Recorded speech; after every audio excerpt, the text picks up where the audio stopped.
3, 2, 1.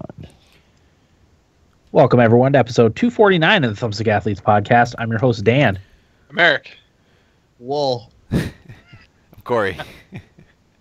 So today's episode is a backlog-focused episode. Eric actually came up with this idea last week, and I thought it was a great idea. Because we all have fairly large backlogs, am I right? You're right, Dan. Oh, yeah. Well, we all share your backlog. Yeah, my backlog is shared amongst everyone, and it was a good opportunity to hit the backlog. None of us did the 4 in February this year because of how busy February was. So we're all better for it. Yeah, I think so. There's no way I would have been able to do it this year unless I picked all Stanley Parable length games. You know, I would have said fuck it about a weekend anyway. Yeah. Okay. So yeah, we each picked a game from our backlog to play to talk about this week. So that'll be our main topic. Teasers. Anyone have anything they want to tease? Should I tease Not my this game week. that I played? No. We'll not? talk about that when we get there. What It's a are we surprise. What are we gonna ruin at this point? I'll surprise you right now. You're ruining my mood right now, Corey. Do you I want know? to know the. Huh? Does anybody know what game I played? I know what Yeah. Will played. How do you know? I saw you on PlayStation. Dan, do you know I have what an I played? idea. I have an No, I idea don't. what you all played, actually. Oh, I do know what you played. I do. I tried to hide it. Did you see You can't. my achievements? Yeah. Yeah. Well, I know what you played. saw mine. You checked. Yeah. Am I the only mystery in this room? I think so. Unless Will saw what you played. God, you're going to be underwhelmed. Eric played Minecraft. Mine's a little underwhelming too, Eric. Don't worry about it. Yeah. Okay. If you want to tease it, Corey, go ahead. I played Firewatch. I'm sorry. I also played Whispers of the Old Gods, the new Hearthstone expansion. So you guys, if you just want to get lost for like 30 minutes, I'll handle the Whispers of the Old Gods segment. I'm interested. I re-downloaded it on my phone. Oh, all right. I also have a proposition regarding Hearthstone for all you guys that we'll talk about in a little bit. Ooh, I like that. Nice. And also, I'm sure Dan and I are going to talk about Game of Thrones. Yep. We want to, after the episode, talk about Game of Thrones and what happened and all that stuff. Spoiler. So- Good call. But that's all the new stuff. That's it. Okay. The only thing I have to talk about is Dark Souls, other than the backlog game that I played. I'm sure Corey will want to talk about Dark Souls too. Also, Dark Souls 3. Dark Souls. Yeah. Xbox One, Yeah, 2. that was a little confusing. Will, do you have anything you want to tease? I do. I have some Call of Duty news. One is far more interesting than the other. And it ties into a game that's been out for, 10 years? I don't know. Is it 10 years? I think it's been 10 years. Wow. And then, I'm sorry for people who hate hockey. I'm going to be talking playoff hockey later. Mm-hmm. But other than that, just the game that I played for the main segment. Nice. What about you, Eric? Anything to tease? No, not this week, Dan. I didn't play. I bought a new game, but I'm waiting until tomorrow to play it because my cousin Jared got a PS4, Oh, and we're gonna play Alien Nation tomorrow, which is a new Housemarque game on PlayStation 4. You going to stream it? I guess I could. Depends if I feel like putting clothes on. It doesn't matter. Eh, People we're not diddle gonna them. gain any viewers. People diddle. Twitch requires you to wear. Men have to wear shirts. Really? Really? Yeah, men can't show nipples. I don't think on the Twitch. So Huh. Will could flex his pecs without a shirt on while streaming. Is that like if we allow men, then we have to allow women? I think so. I think Kinda it's thing. that for the reason. So, I got a question then. I do too. I'll go second. I'm wearing a cutoff currently, so if a little bit of my nipple pokes out the corner, Nip does that slip. get our stream? You're gonna get us banned. Maybe I'll Dan, throw on I have my a question too. jersey. Yes. So, is it acceptable to not wear pants as long as I have my pantaloons on underneath? So if I'm just wearing some grungies. Yeah, you can wear your grunderwear, but I don't think they can be visible. Maybe like if you were right now not wearing pants, we can only see like from the middle of your chest up, so it wouldn't matter. You know, you might be. So you can't. Granted, bulge is. I don't know what's the word I'm looking for. I wouldn't say there's much bulge there, but if I were to sit there with bulge, I'm not allowed to show it. I think tight pants are frowned upon. No skinny jeans. It's not against the rule, but it's frowned upon. Maybe. So it's not a hipster-friendly thing. No. Let me shed some light on this by reading the official rule of conduct. Yeah, that's a good idea. So, titled Dress Appropriately, Twitch says, nerds are sexy and you're all magnificent, beautiful creatures, but let's try and keep this about the game, shall we?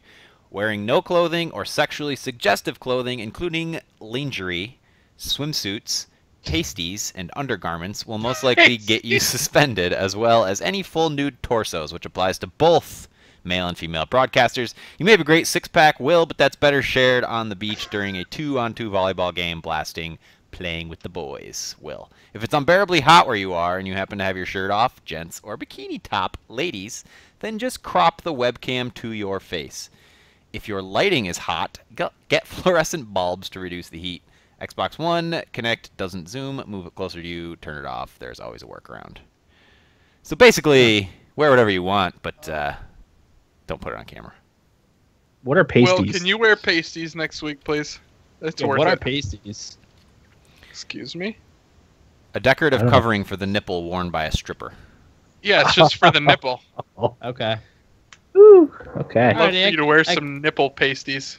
I love how the episode got railed right off the bat, too. Yeah, it did. Fantastic. That doesn't usually happen. No, it's usually a little later on. Yeah. It's important to note, though, you know? Absolutely. Because we're all guys that like to show off our six-packs, right? This is all informative stuff, I mean. Yeah. Okay. Well, with that being said, let's get into the episode.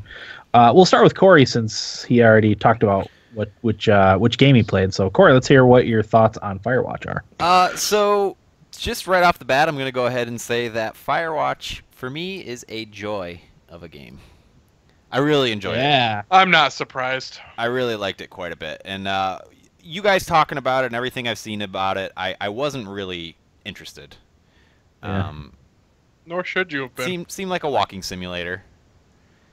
But the unique part about this one is it's sort of like America's romance story, in that idea of like packing it all up to discover America and in doing so find some of yourself. And that's that's something that I've always wanted to do, is that idea of just like, you know, throwing in the towel and going out to the Rockies or Leave it something. all behind. Yeah, leaving it all behind and you know, explore. It's very Henry David It's a romantic, Thoreau.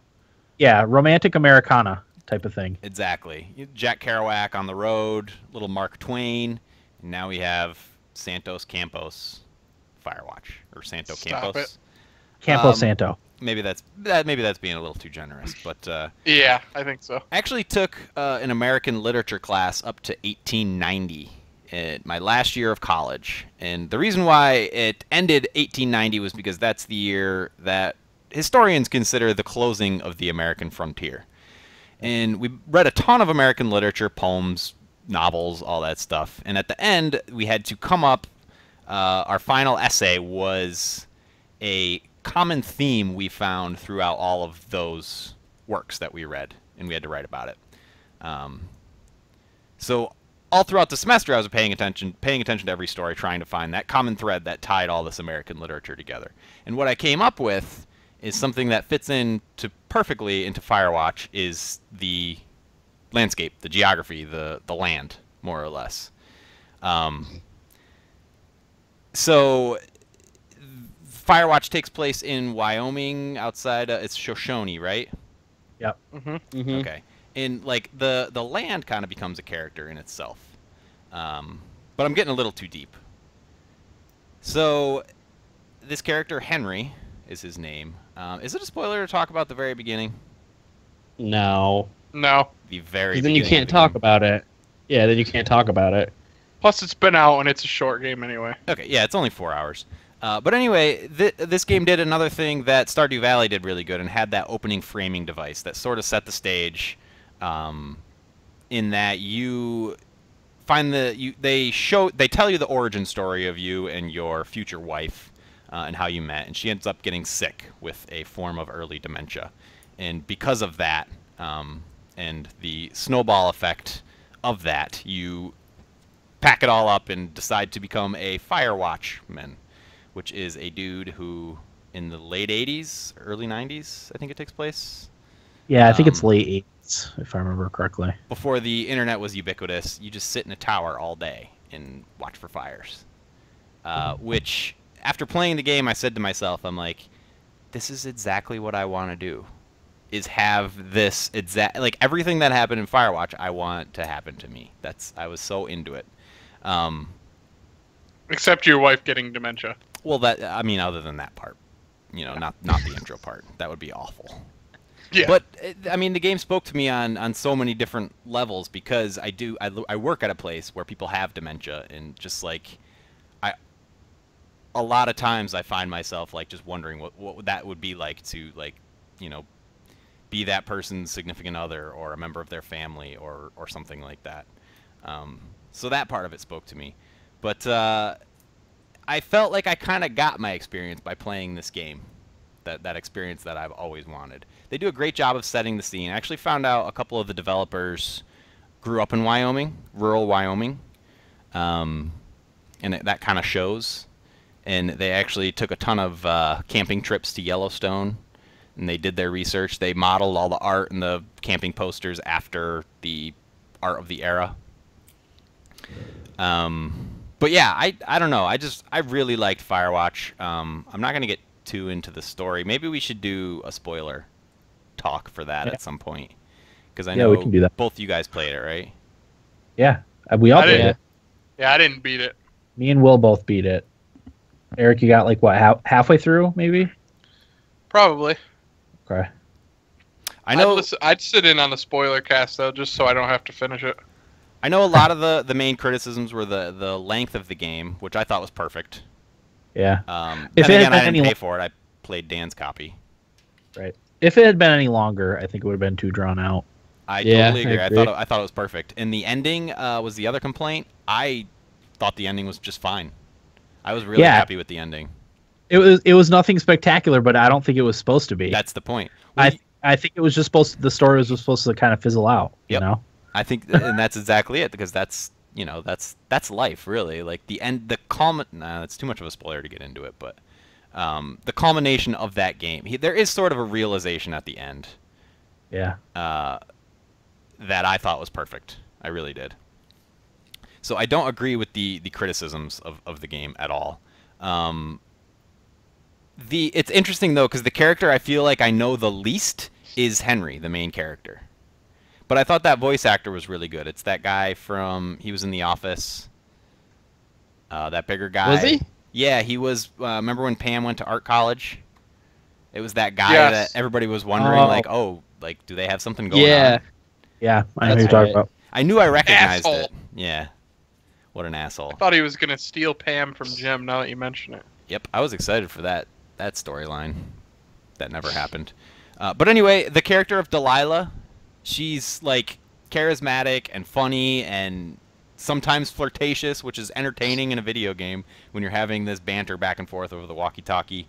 That was my favorite part of the game, was the Henry and Delilah banter. Well, what's perfect about it is every time I started getting bored walking from A to B is when she chimed in. It's like, they did enough testing with people playing the game where they asked them, where are you getting bored, or and they found the perfect spots to start up that dialogue where you're interacting and actually choosing what you want to say. Or Henry would notice something in the environment that he would ask Delilah about. It was a little bit of that too. Exactly. And I actually read an interview with the voice actress of that character, because I thought she did a really good job, and she said that of all the things she's done in her career, Firewatch was her favorite, hands down. And I think that shows. But even the smaller characters, I'm just going to throw out some names, but like Ned and Brian and who's the other one there? Julia, the wife. I feel like I know more about them than I do this Henry character. But I think that's part of the allure of the game, because you are playing that character, and it's just kind of like you say what you want to say and all that stuff. I don't know. I really liked it. I had a great time with it. The photos that you take throughout the game have a purpose, sort of, that I thought was brilliant. Mm-hmm. Which you can get those actually printed out too. You can? Yeah, and you can order physical copies of the photos you took in Firewatch. That's awesome. I did that Nibblebit when the game came out. I didn't even. That's awesome. Yeah, that was only a PC feature, I think. Yeah, I think they were trying to figure out how to get it onto the PS4 too. Yeah, I don't know if they have. Okay. How do you do that? How do you get those printed? I'm not sure. I think it says at the end of the game. Just go on the Firewatch website. I'm sure it'll explain how to. Reddit. Yeah, Reddit.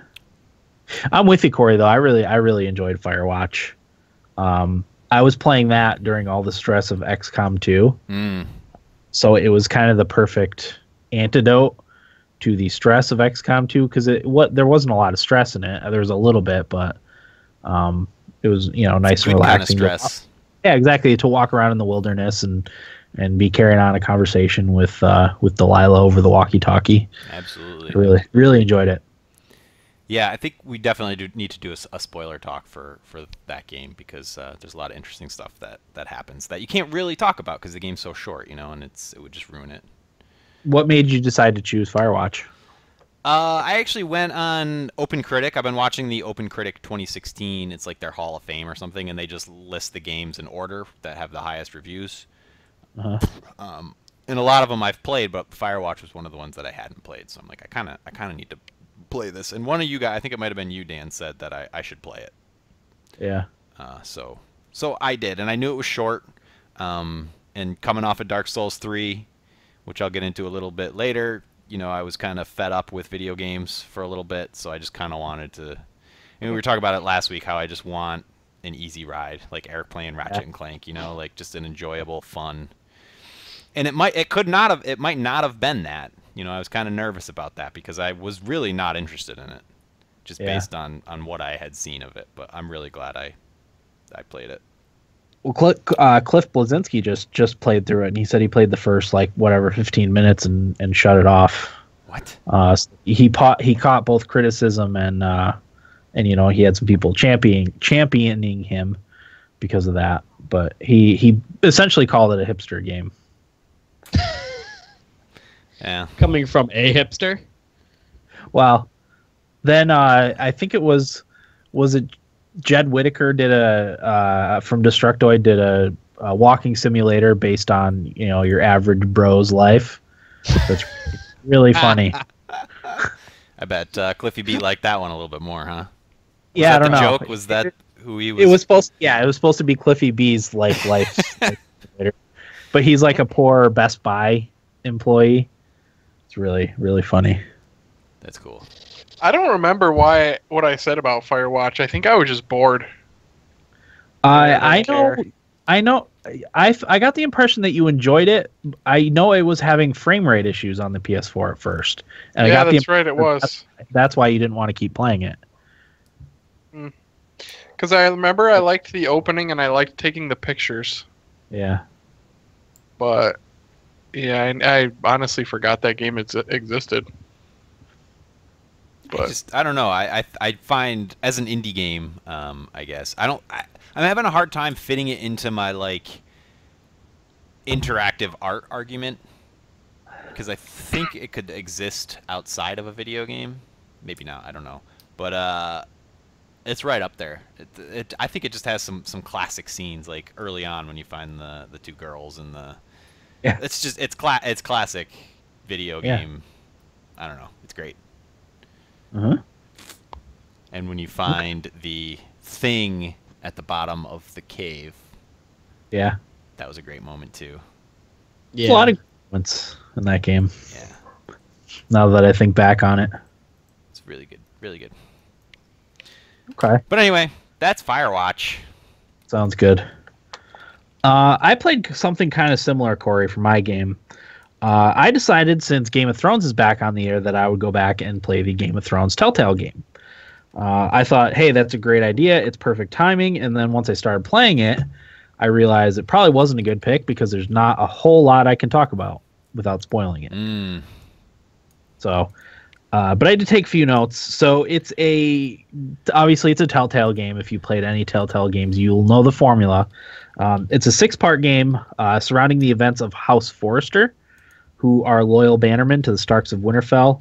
They are an important family because they hold the largest supply of ironwood, which is used to craft the best shields, and they have the best crafters to craft shields, and they ship them all over Westeros. And the game starts during a certain large event towards the end of season 3. If you've seen the show, you know what I'm talking about. It kind of starts during that whole mess and goes from there. Yeah, but I really like it so far. I'm 3 parts into the 6-part series. I'll hopefully finish it over the weekend. But yeah, it's your classic Telltale games. Every decision you make, you feel like is the wrong decision. That sort of thing. You don't feel like you could necessarily do any better. I don't know. What I like to do when I'm done with these games is go back and see if any of my decisions had huge weight. A lot of times they don't, but some of them actually will change up the formula a little bit. So a lot of the characters that are in the show are in it and voiced by their actual actors, which is nice. I think it would take me out of it a little bit if they looked the same, but were voice acted by different characters. But it makes me excited for season 2 of the Game of Thrones Telltale game. You played through the whole thing? No, halfway. Oh. Halfway. I could only get... I started it early this week. And with playoff hockey and stuff, I just didn't get the amount of time to play that I wanted. They're about 2.5 hours per episode, so you got to figure it's 12, 13 hour game, maybe. I think I sort of found myself with the Telltale games. It's a little too much to binge play them. Yeah. I think although the distance between the release, I think, is way too long. It's almost like you need to play one every other day or something. Yeah, I've been playing one a day. Yeah. For the past 3 days. Which I think is the right way to play it. I don't know if I would want to necessarily play them back to back because there's not a ton of interaction you do. There's a couple quick time events and then some choices that you make for dialogue and stuff. But it's not super interactive. It's on mobile too, which I think it's one of those games that would actually work pretty well on mobile. I've never played one of them on mobile, but it's perfect for it. I told my wife to try it because I think the first episode is free on Android. Yeah. So. It is, because I've played the first episode. I think I played it on my tablet. Yeah.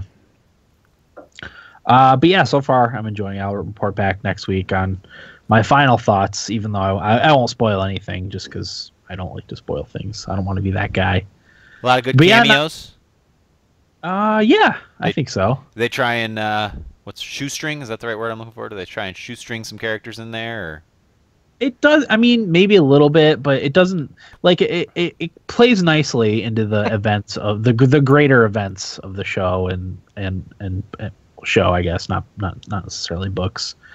But yeah, it's Corey. okay. I believe that the word you were looking for was shoehorn. Oh. Shoehorn, yeah. I was thinking the one that immediately came to mind was hamstring. Do they hamstring some characters in there? I wish you had said that. Yeah, your characters that you play as are hamstrung. Oh boy. Is that a spoiler? No, but I mean the situation is pretty dire, and like I said, you go through it thinking you're just making the wrong decision every time. So, but yeah, enjoying it so far. Unfortunately, I don't have much more to talk about because I don't want to spoil anything. Where does it fit into your opinion of Telltale and their games? I mean, if I didn't know anything about Game of Thrones or didn't like Game of Thrones, it wouldn't change my mind. I'm of the mindset that if you're not into the universe, I played the first Walking Dead. That was my first experience with Telltale games. Yeah. And that's enough. I'm only going to play the ones that I'm invested in. I'll probably play Tales from the Borderlands at some point. I think I just got that. So that one's supposed to be really good. That's supposed to be one of the best ones. Yeah. But yeah, it's okay. All right, well, what'd you play?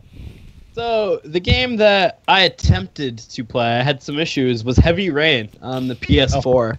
What issues? Now, I'll get to that. Hold your horses. Oh, I'm so upset. It's not about the game. It's about the port. Oh. So Heavy Rain is a cinematic psychological thriller game from Quantic Dream that follows 4 different protagonists. Now, I only played I tried to play this game 3 different times. The first 2 times, the frame rate and lagginess to the game was so bad that I couldn't get through the first 5 minutes of the game. And I looked it up on the Reddit and everything like that, what the issue with it was, and I just couldn't find an answer. Some people said restart your PS4, other people said that it's just a bad port, you have to deal with it and stuff like that. So I restarted my PS4, it didn't work, so I gave it a break on the weekend, and then I started it up on Monday again. Had no luck again. It was still really choppy and laggy. But just today, around 5, I started it up again to see how much I could get, and it ended up working and running smoothly. So I got to play around 45 minutes to an hour of it.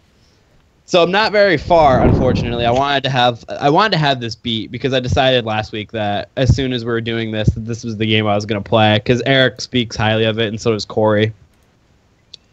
So far, I have enjoyed it. I like the last thing that I saw is when the kid got hit by the car. In the very first, in the prologue. I don't even remember any of it, to be honest with you. I just remember that I loved it. Really? Yeah. Okay, so basically what happens is the first, prologue scene is it's just you at home, and you're doing things around the house, getting ready for your son Jason's birthday party. So you do all of that, and then you have dinner, and then it cuts to you in the mall a few days later or whatever. That's right. Okay. Yeah, and you lose track of him, and your wife's mad at you, so you're trying to find him, and then the little twerp ran outside for whatever reason, and then he saw you, and some lady nailed him with a car because apparently she couldn't stop. Dad. Will. Yeah. Now you know why I always go, Jason? Jason! That's why. I'm gonna be honest. That part when he kept yelling Jason, I was laughing because it was kind of funny. I don't think you were supposed to be laughing at that point. Corey ruined it for you. It was. It was just the way that he was doing the voice acting. It was just the funniest thing. And then it cuts to the next scene is him standing outside in the rain waiting for his son, all depressed. Then I felt bad. But I can tell that this game's going to be kind of depressing. It is depressing. And I'm really, now that I have, the issues hopefully straightened out, and they won't, lag and be terrible frame rate, that I can get through this. Because the game looks pretty promising, and I like how it follows other characters, too. And it all, from what I gather, is, it all ties into, one narrative, instead of it being, just 4 different stories. Did they patch it, maybe? No. I don't think so. All of a sudden, it was running better. Well, some people said that the Heavy Rain port is a joke and we should be offended, and other people said, no, it's fine. You just got to restart your PlayStation. Hit it with a hammer. Yeah, well, when technology acts up, you have to hit it. Jiggle the power cord. Just power cycle it, Will. Well, I usually put it in rest mode, and I was doing that. This time, I completely just restarted everything. Yeah. So maybe I was the idiot and just didn't get it to work. I don't think you using rest mode because that's what it was built for makes you an idiot. Yeah, I don't know. I just have to. I don't know. Who knows? I really wish I got to beat this though, so I can talk to Corey and Eric more about what happens. But it's definitely going to be something that I'm playing through in tandem with some of the other stuff that I've been working on. I'm looking forward to hearing your thoughts. Yeah, if we finish at a decent time tonight, I might play a little bit. I think it took me about 13 hours. That's what I've read, that it's a 10 to 12 hour, 13 hour game. Which is fine. I kind of like the gameplay because a lot of the gameplay is touch based. Instead of you if you're using the thumbstick to play something, if you do it quickly, he does it really quickly and slams the plate. was an example. But like if you do it slowly, like he gingerly puts it on there. Because I got yelled at by my wife for slamming a plate. Typical. Because I didn't know. Yeah, I didn't know like anything how to play it really. Yeah. That's sexist. Eric. Yeah, it is. Why does the woman have to be the one yelling at you about the plate? Huh? Why can't it be the kid? I was gonna say the kids. You aren't know good. when they you're right. The kid didn't care. He was supposed to be doing his homework anyway, little shit. Yep. Jason.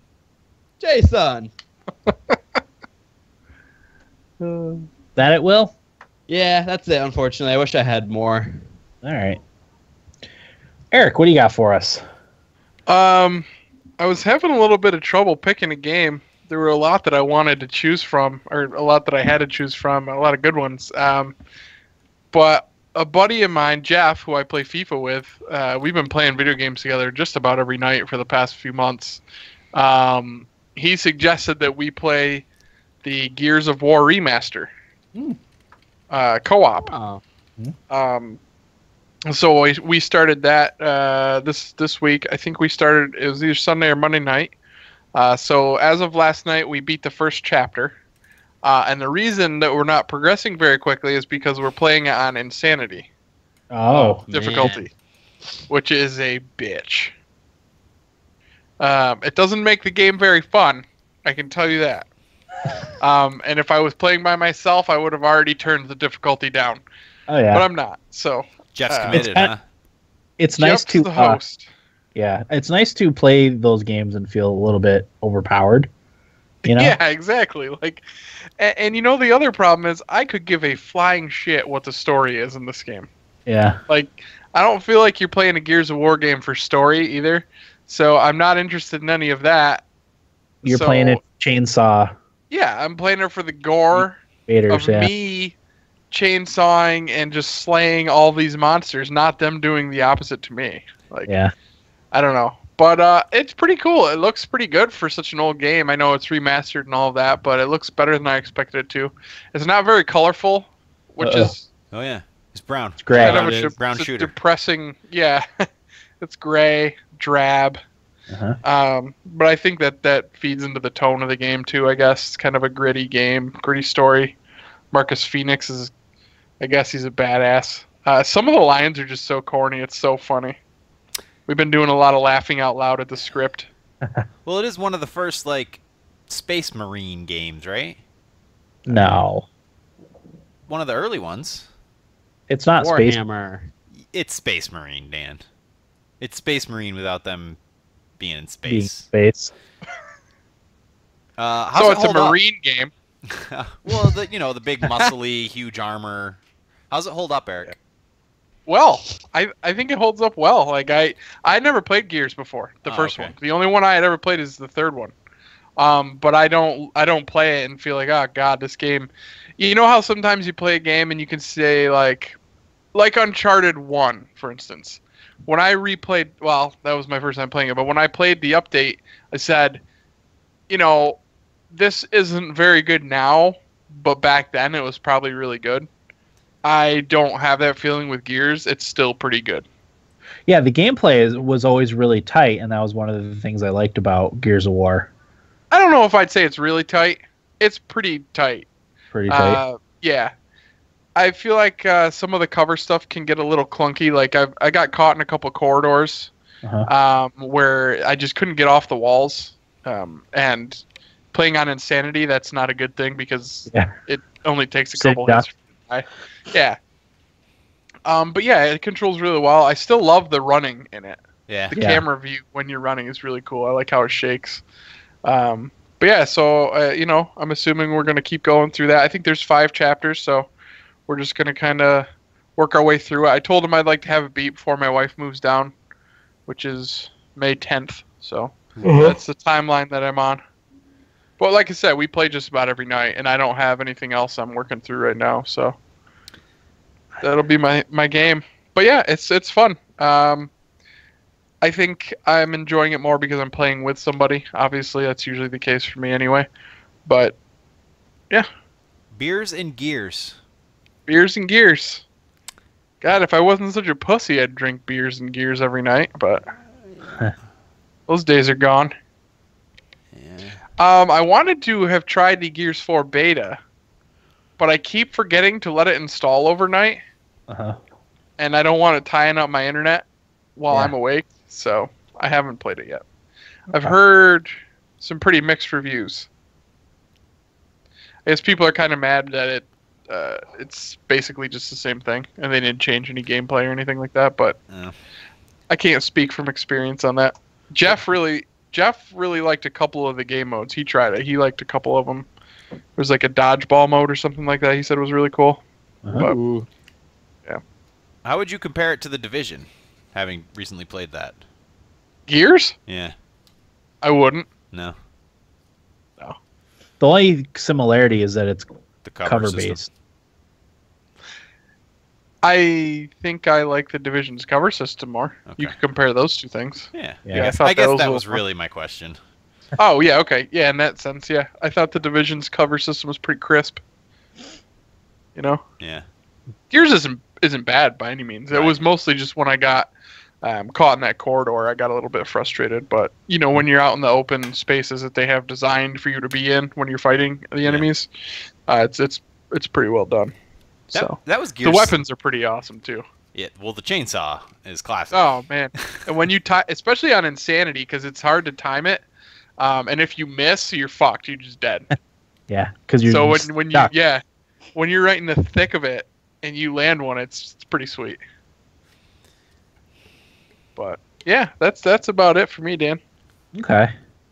Shall we get into nibble bits? Yeah, why not? Yeah. All right. I will go first with nibble bits. For my first one, Valve is going to begin allowing its users to pay for games with Bitcoin. Steam will charge the user Bitcoin in Bitcoins, whatever the current value is according to their local currency. All this will be done through an external party who is responsible for currency conversion, and Valve will at no time hold or take transfer of Bitcoin. So if you spent years mining Bitcoins, you're rich with being able to add games to your Steam library. Did you hear about that guy that forgot that he had Bitcoins? No. Did he have a ton of them? Well, he got it in the early days of Bitcoin, where at the time I think the value was like $4 or $16 or some small amount that could easily be forgotten, and now it's like over $100,000. Nice. Holy crap. Why can't cool stuff like that happen to me? I was pretty close to jumping in on Bitcoin a while back. Oh, investing in Bitcoin? There was a time when it was like $40 or whatever for the smallest amount. Yeah. I don't know, 1 Bitcoin that I considered. I probably should have in retrospect, but Same. There was a podcast I used to listen to, and the host like swore by it, and he almost had me talked into it. Yeah. Hopefully by that point it would have been too late and you would have lost money on your investment, you know? Yeah. Don't want to do that. My next one, Chrono Trigger-like JRPG I Am Setsuna will be releasing this summer from Square Enix. It will be July 19th, and it's coming to the PC and PS4. So definitely one I'm interested in. Will, I know you're interested in that. Oh, yeah. I thought I tweeted that. No, I tweeted that. Wrong. All right. How dare you? No worries. I'm interested. You can cover it again if you want. Yeah, I'll just say it again. Okay, that's all there is to that one, though. And then my last one, and I think the best news, at least for me, Xenoblade Chronicles, the original, which was released on the Wii, is now available in the Wii U eShop for $20, which is quite a bit less than the current Amazon, eBay, GameStop used price of $90. So, if you're interested in playing the original Xenoblade Chronicles, Wii U eShop. How much? 20. Oh, jeez. Why would they do that'll that? Be just cause. Yeah. That'll be a buy for me, definitely. Because they're broke. Is that game worth anything? Like physical copy? Yeah, they go for $90. That's what you just said. Yep. Yeah. I've had like half a beer. I don't know. It was really hard to find for a long time. If you didn't get it like right when it came out, it was really a really hard game to find. So, because GameStop published it actually, in North America at least. So Yeah. they were hard to find. Used copies, but like I said, we're going for like $90 anywhere. So they put it up on the Wii shop, which is nice. Corey, whatever happened to your Xenoblade? Didn't you lose it, or Eric? Which was the one Eric gave away? Smash Brothers. That was Smash. And I didn't give it away. I made profit. You had my Xenoblade, Will. I don't know what you did with it. I wonder where it is. Yeah. It's not worth anything now. Why? Because you buy the digital copy for $20. I don't know. I think there's still room for the physical copy Physical. to have some value. Sure. Okay. So that's it for my Nibble Bits. By the way, still can't believe I did that with you guys' game. Yeah, I can't either. That's why we Rude. hate you to this day. Who could blame you? Go ahead. What do you got? Who's going? Go ahead, Will. Oh. So the new Call of Duty is going to be called Infinite Warfare, which sounds really boring. I don't know about you guys. Oh, God, those fucking games. The last part of the one from last year was so bad. I hated it so much. Was that Black Ops 3? Is that what that was? Yeah. Oh, God, when they tried to get all, like, psychological with it. Oh, fuck me. That was just so bad. This one I is guess supposed to be futuristic, right? Yeah. Shocking. I guess what happened was somebody on Reddit was on the PlayStation 4 trending section, and Call of Duty Infinite Warfare popped up. So he screenshotted it and put it on Reddit, and it circled around, and it's now gone, but it's going to be called Infinite Warfare, and it just sounds so boring to me, but I thought it The took place in kicker. outer space. Yeah, it's like still- futuristic warfare. I think that's cool. I mean, I guess it depends what they do with it. Well, we'll find out at E3, right? Far future. Yeah. they're supposed to Titanfall. announce it in April or May. Oh, with a trailer. So it's probably going to be May, because Yeah. April's almost done. They'll put a countdown up in May that'll count down to E3 when E3. because countdowns are the new thing, I guess. We should put up a countdown We should. to As a spoof. announcing Cafe Press T-shirts. Yeah, our new Exactly. line of merch. Our big reveal. Big news. Anyway, the next nibble bit that I have is far more interesting to me, and it's an older game, but the Call of Duty 4 remastered apparently got confirmed with some emojis.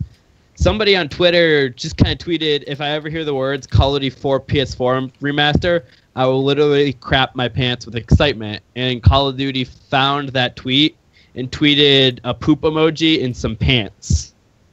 First of all, that's brilliant. Which That is brilliant. the Second best of all, way does to that announce something. does that really confirm it? I think Yeah. so. Okay. All right. Yeah. Why? I mean, would they just go out of their way to mess with somebody like that? I don't know. I do that thing where somebody says something and then I animate it with emojis.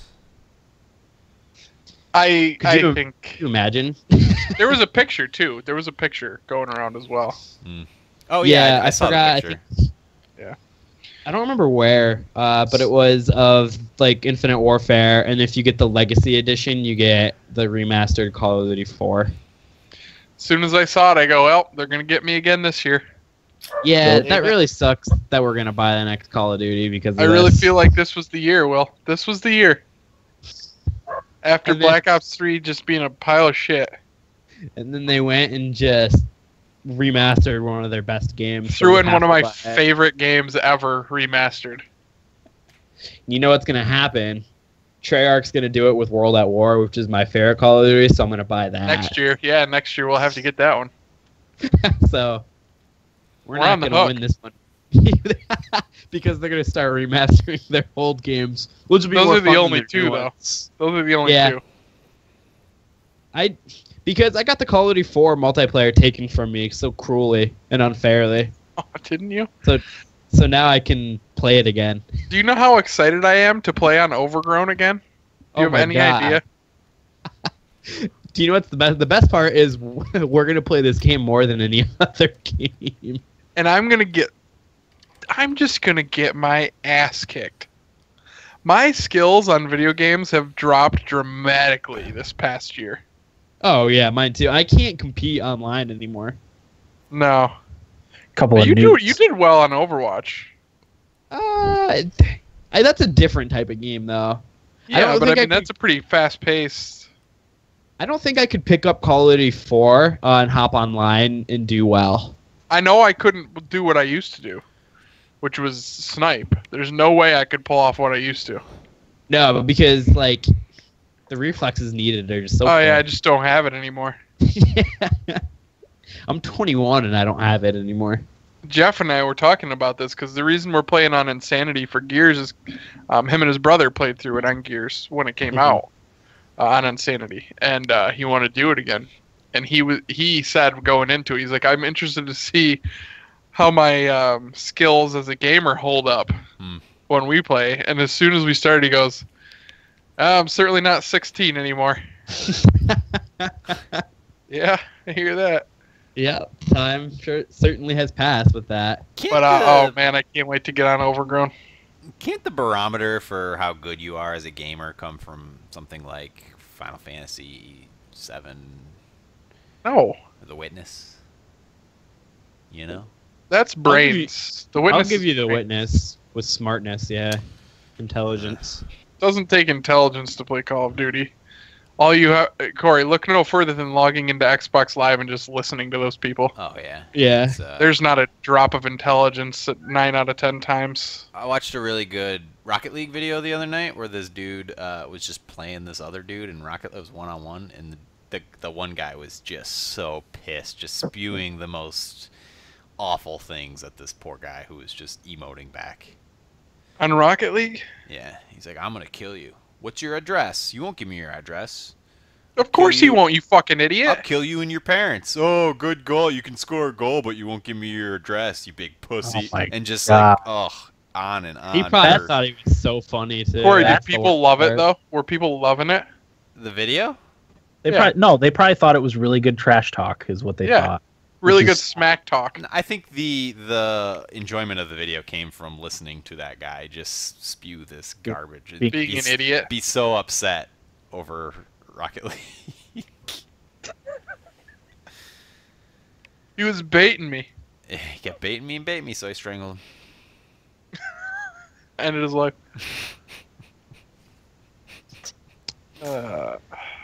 Now, Eric, how did they ruin this remaster? Well, here's the thing, Will, and Jake in the chat asked if it's going to have online and story mode, which we don't know the answer to. But, I mean, if it doesn't have online, I'm not getting it. Yeah, that would... I loved the story in that one. It was great. But I am not getting it without the online, because that's what I really want to play. Yeah, I think they would best benefit from this in just redoing the game and leaving it just with updated graphics. Yeah. Absolutely. No. Yep. But because it'll make a lot of people mad if they like put a modern touch on it. No, yeah, I think you're right. I think they'll do fine with it. I don't see why they wouldn't. Well, I mean, what's the bellwether for that? All the other shooters have come out with both online and off the single player modes, right? Halo, Gears. Halo, yeah. Okay. That's true. Yep. Good point. They kind of. And I mean, that's just such a beloved online too. You know how stupid they'd have to be. And if there's one thing they do is they know how to make money. Those guys. That's true. Finally, my last nibble bit is that the EA Sports NHL 17 cover vote has begun. So what they did this year is because the World Cup of Hockey is happening, they split up the candidates for the cover by the different teams. So Team Canada is Jamie Benn, Team USA is Joe Pavelski, the Czech Republic is Jacob Voracek, Sweden is Victor Hedman, Russia is Vladimir Tarasenko, Finland is Alexander Barkov, the North American team is Connor McDavid, and Team Europe is Anze Kopitar. Now, cool. I'm fine with any of them besides Kopitar or Voracek. I don't know how everybody else feels about that, but What do you have against Kopitar? Yeah, what's wrong with Kopitar? He's like, I don't like the Kings. oh. And I don't want Voracek because I already saw a ginger flyer player on the cover in Giroux recently. Why would they put a second-rate flyer player on the cover? Exactly. Yeah, Who is it? Season Voracek. Jacob Voracek. Jakub? Jakub. Jakub. Who's the American? Pavelski. Yeah, Pavelski. Yeah, that's the one. After the Yeah, Sharkies he win the was cup. on my fantasy roster. Yeah, I'll pick Pavelski. Yep, I'm with you. Agreed. Sign it and seal it. Done. See, my favorite players in the league right now are Tarasenko, Barkov, and McDavid. But I don't know. I'm not Bite picky. your tongue. I've What? had enough of this McDavid shit. I don't care. I've followed him since he was in junior. Yeah, whatever. But it should be interesting. I can't vote because it's like Twitter and Facebook, so I can't vote. Yeah, and you're still living in 2002. So am I. Corey, shut up. Both of yous. I didn't have a cell phone for a while, so I'm even worse. Why don't you get off the case? I don't want a Twitter, all right? Get off the case. Get I off. don't Hey, use Corey, get off Twitter. the case. I'll just leave this Skype call. No, I like that. I like that a lot, actually. I'm just trying to watch the game here, and everybody's giving me a hard time. Is there a score in the game? Yeah, 1-0, Washington. Good. Yep. That's it for me. Okay. Corey, what do you got? I have a number of them. I Am Setsuna will release July 19th in North America and Europe on PS4 and PC. Good to know. So, Will, you're interested? Dan, Definitely. are you interested? I think I'm in. I think I'm in for that one. All right, good. Good. The Division has some issues.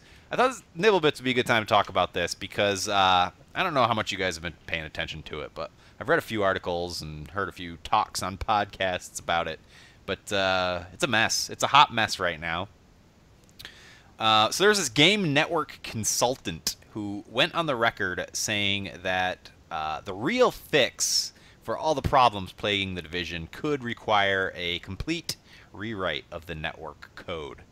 I guess one of the biggest issues is people are finding exploits, and the biggest one of late is the exploit for the quote-unquote raid, which is actually just like a glorified horde mode in the Division. That allows you to beat it really easily, and when you beat it, you get really good gear, and then you get that gear, and you get a full set of it because you can beat it really easily because you're using these exploits, and then you're really OP in the dead zone in that you can like kill everybody without any issue. People are also finding ways to up the DPS on their guns to an insane amount, like one little bullet can kill you. And this network consultant broke it down and said that currently the game is based on what's called a trusted client model, which is exactly what it sounds. It trusts that the client is making sure everything's okay, which is a terrible thing to do for these types of games. And he said that what can work in tandem with that are server checks. And the server can check the client to make sure the client is doing everything it's supposed to and that everybody's guns have the right stats and that the players are in the right place and all that stuff. But it can't constantly do that because it would make the game way too laggy. So what he said is the game should use what's called a server authoritative network code. And that means that the game in its entirety, just about, exists on the server. And he broke it down. He said, the key idea behind this network model is that the server is the real game. What happens on the server is all that counts, and the server never trusts what the client says they're doing. So the server does not trust where the client says they are. The server does not trust when the client says they fire a bullet or when the client says they hit another player with that bullet. The server does not trust the fire rate of the weapon or the ammo count on the client. The server does not trust what the client says they have in their inventory, and especially not the weapon that the client says is in their hands. So basically the server handles it all. And I guess that's what games like Counter-Strike use, that kind of model. So I just thought that was really interesting. I don't know, have any of you guys revisited the Division after its first couple of weeks? No. Nope. Apparently it's really bad. Yeah, that's what I've heard. I plan on playing through the single player at some point. Yeah. I dabbled a little bit in the Dark Zone. It was fun, but it was nothing to keep me for longer. I really like the game, but yeah, I had a blast with it for those 2 weeks. Now I have literally no interest in going back to it. yeah. Yeah. I'm in the same boat as you guys. People are actually calling for like a full reboot, kind of like Final Fantasy 14, where they just took the game offline and redid it. A Realm Reborn came out, and everybody loved it. And I think there are some similarities because the Division has some really great ideas, just like Final Fantasy 14 had. That maybe the execution wasn't all there. In Final Fantasy 14, like I give them a lot of credit for taking that down and spending. It was almost a year, wasn't it? After they took it down, then it came back up. But they made all the right changes in all the right places, and it's really successful because of it. So maybe that is what the Division needs. I don't know. Game critic Jim Sterling found a clever workaround for YouTube's Content ID system. We were just talking about Jim Sterling a couple weeks ago. I like Jim Sterling. Yeah, Me too. So it was a Jimquisition episode he was doing covering Star Fox Zero, and it was kind of weird because he included footage of the game, but also footage from Metal Gear Solid 5, Grand Theft Auto 5, and Beyond Two Souls. And it wasn't until the end where he said why he did that. And what he wanted to do was get the content creators, the copyright holders, to have conflicting claims on his content. So I guess Jim Sterling's thing is that he does no ads. All his work is through Patreon. That's how he gets paid. He doesn't put ads on anything, and people, join the Patreon because of that. So in putting all these other game footage and songs from other games into this video, his idea was to let the big guys figure it out. Right. When he could just sit back and enjoy it. So what he did was he put I forget the name of the song by whatever band, but the way it worked out was that there were 3 copyright claims on his video. 2 of them were set to not monetize, and the third one was set to monetize, so they were in conflict with each other. So because of that, nothing happened, and there were no ads put on his video. So good for Jim Sterling. He figured it out. Yeah. Because that's a big problem.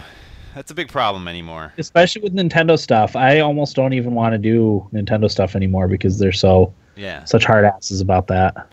Well, a lot of times what they do is if it's just one content claim, one copyright claim, they'll let you still host the video, but their ads go on it. Their ads are on it. That's how our Nintendo stuff is. Yeah. As long as there's music on it, which, yeah, if you're playing a game, you kind of need the music along with it, Yep. So that was his goal, was to get it so there were no ads, and he succeeded. So there you go. Something's got to give with this stuff because people are even filing fake content claims. Yep. And it's not pretty. The little guys have no say. Somebody files a fake content copyright claim, and you're kind of more or less screwed. You can appeal it, but it's just not worth it, from what I understand. I don't know. Whatever. Yep. It's a pain. It is. That's why people go to Dailymotion and Vimeo and all that other stuff. Or not Vimeo. What's that other one? Doesn't matter. The rumor mill is hinting that a new version of the Xbox One has been in production since February. This is all according to a leaked document that was posted on NeoGAF. The new system weighs less than 2 pounds, and the current one weighs 8, so that's quite the size difference.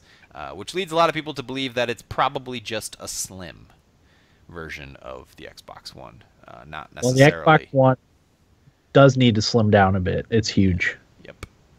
So that's good. The document also alluded to the fact that they were manufacturing at a rate of 400,000 units a week, which, timed for the E3 event, would put them with about 5 million units. So people are speculating that it will be released that, day or week or whatever.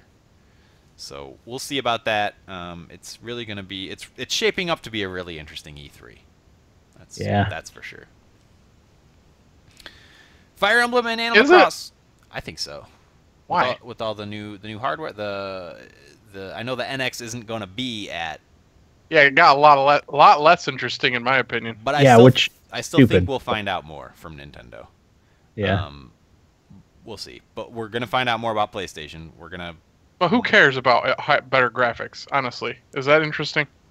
I mean, better graphics isn't interesting, but the whole idea of a new piece of hardware is interesting. It's more, yeah, it's more learning about what their next step is. Yeah, than, and the messaging behind it. Yeah. I could give a shit.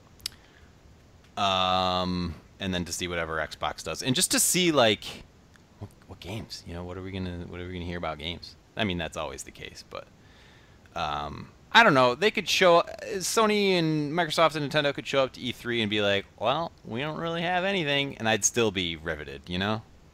It's just the idea of the. I don't know. I think I'm just grumpy tonight. That's okay. We all have those. I days. noticed.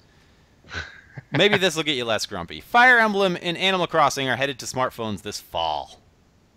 Nope. So, I guess after the success of Miitomo, which is raking in $260,000 a week or something like that, Nintendo had no problem confirming that.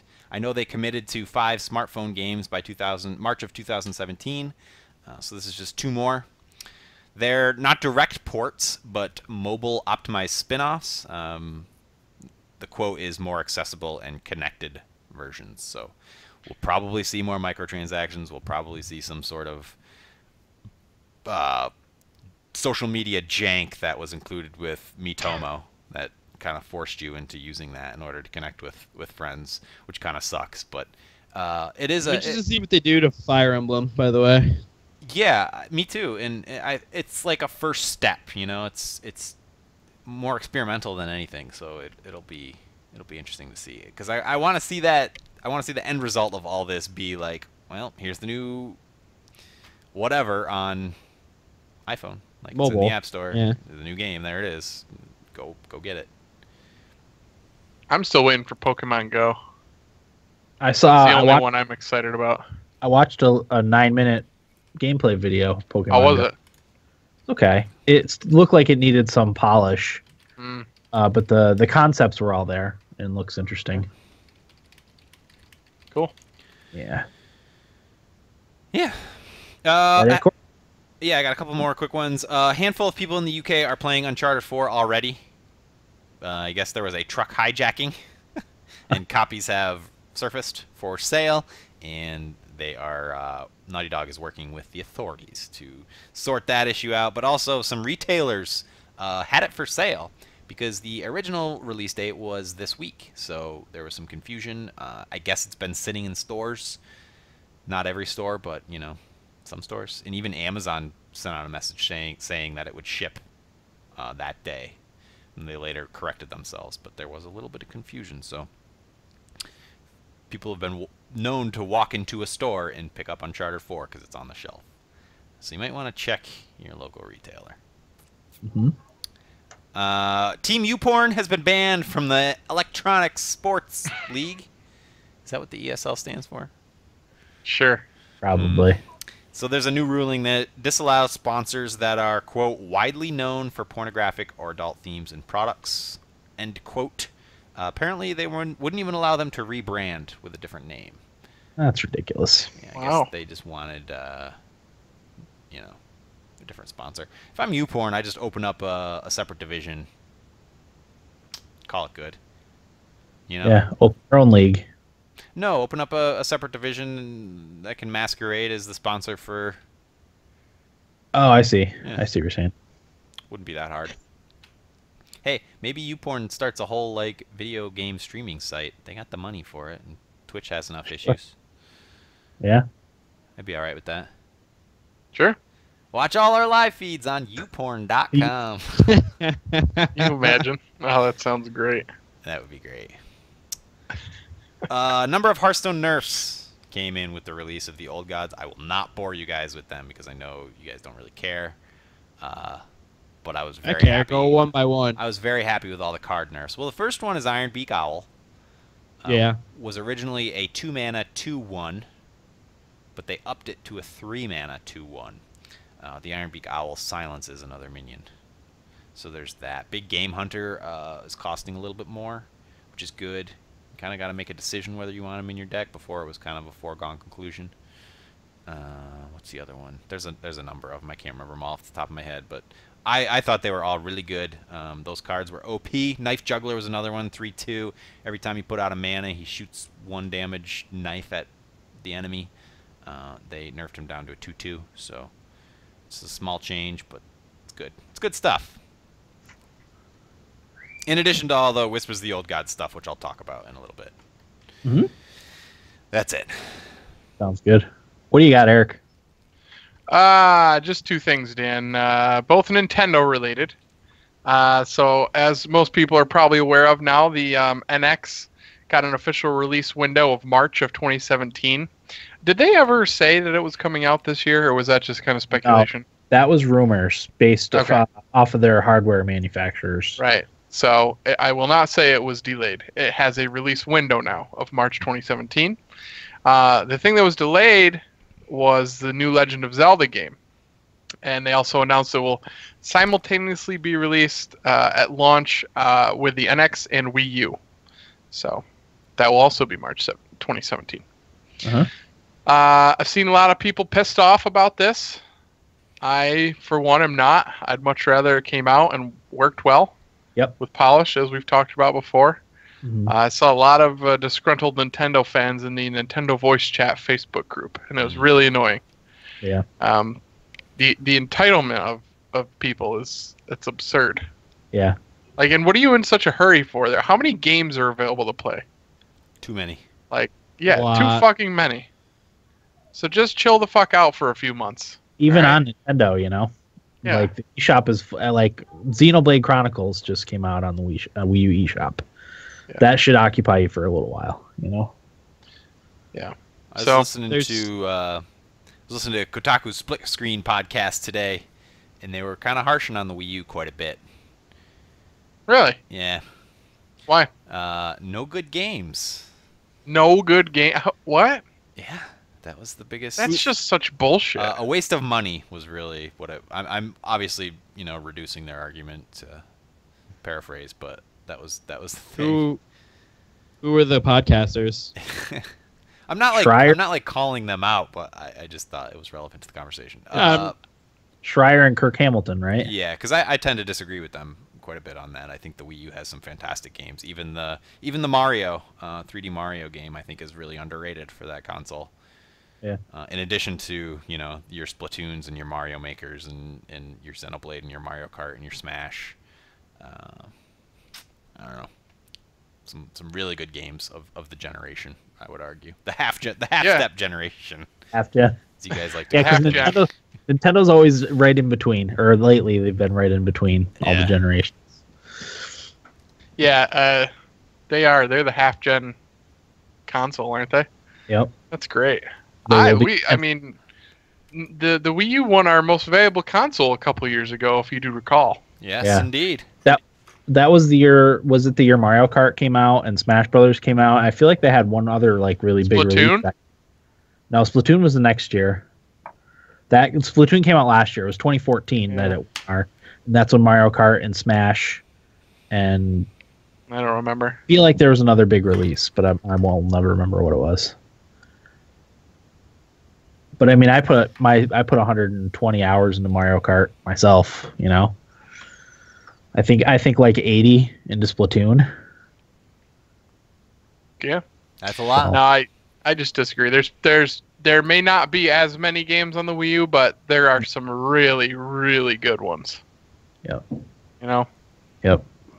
Whatever. New Humble Bundle, too, is Wii U 3DS Humble Bundle, if you're interested. I forgot to write down what games are on it, but... I wasn't that impressed with the games. I was like... They're okay. I wasn't either. The top tier is not... I'll get it, but the top tier is not... I think the top tier is like 12 or 15. It has Darksiders 2, I think, which I already have on computer, and then the other one was not something I was interested in. All Street Fighter for the 3DS. But there's some other stuff on there that I was interested in. So... All right, how was your week, Eric? Not bad, Dan. I don't really have much to talk about. I'm just about done with the Lords of the Sith audiobook. I've got about an hour and a half left. Still really, really into that. The narrator is so good, and there's actually sound effects in the background. Nice. So like during battles and things, you'll hear the lightsaber, you'll hear the blasters going off, ships flying around. The narrator's fantastic. I'm really happy I picked one with a couple characters that I knew before maybe getting into one that I wasn't as familiar with. I think that helped me really get into it and put me on a path to continue listening to the Star Wars audiobooks. Uh-huh. So, yeah, I definitely highly recommend it. I Nice. just keep thinking to myself while I'm listening to it, like what these parts would look like as a movie. Yeah, in a movie. Yeah. Yeah, and you can really, I think it lends very well to that. So Yeah, I'm interested to see what the conclusion is. Disney's going to start doing that sort of stuff by Oh man, I hope they do. every year they're planning on doing like a spin-off, one-off type of Star Wars story. I think this one would be fantastic as a movie. That's what I was gonna say. I bet we'll get one eventually. Oh man, I hope so because I think it'd be really good. Oh, and I remember last week I couldn't remember, but the Twi'lek, the things coming off their heads, they're called Leku. for those Leku. that are wondering. I should have known that too. Did you know that the tentacle, the Twi'lek head, is called Leku? Fuck you, Corey. It's not often you get to do that to Eric. It's No. great. It's great. I don't tend to nerd out as much. That's why I take advantage when it's. Yeah, sure.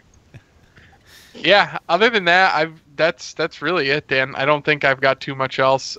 Big soccer weekend here. Leicester City, who almost got relegated last season, can win the Premier League this weekend if they beat Manchester United, which Arsenal really needs them to do anyway for the Champions League qualification. So I'm super excited to watch that game this weekend. It should be awesome. But other than that, not much here. Sounds good. Will, what do you got?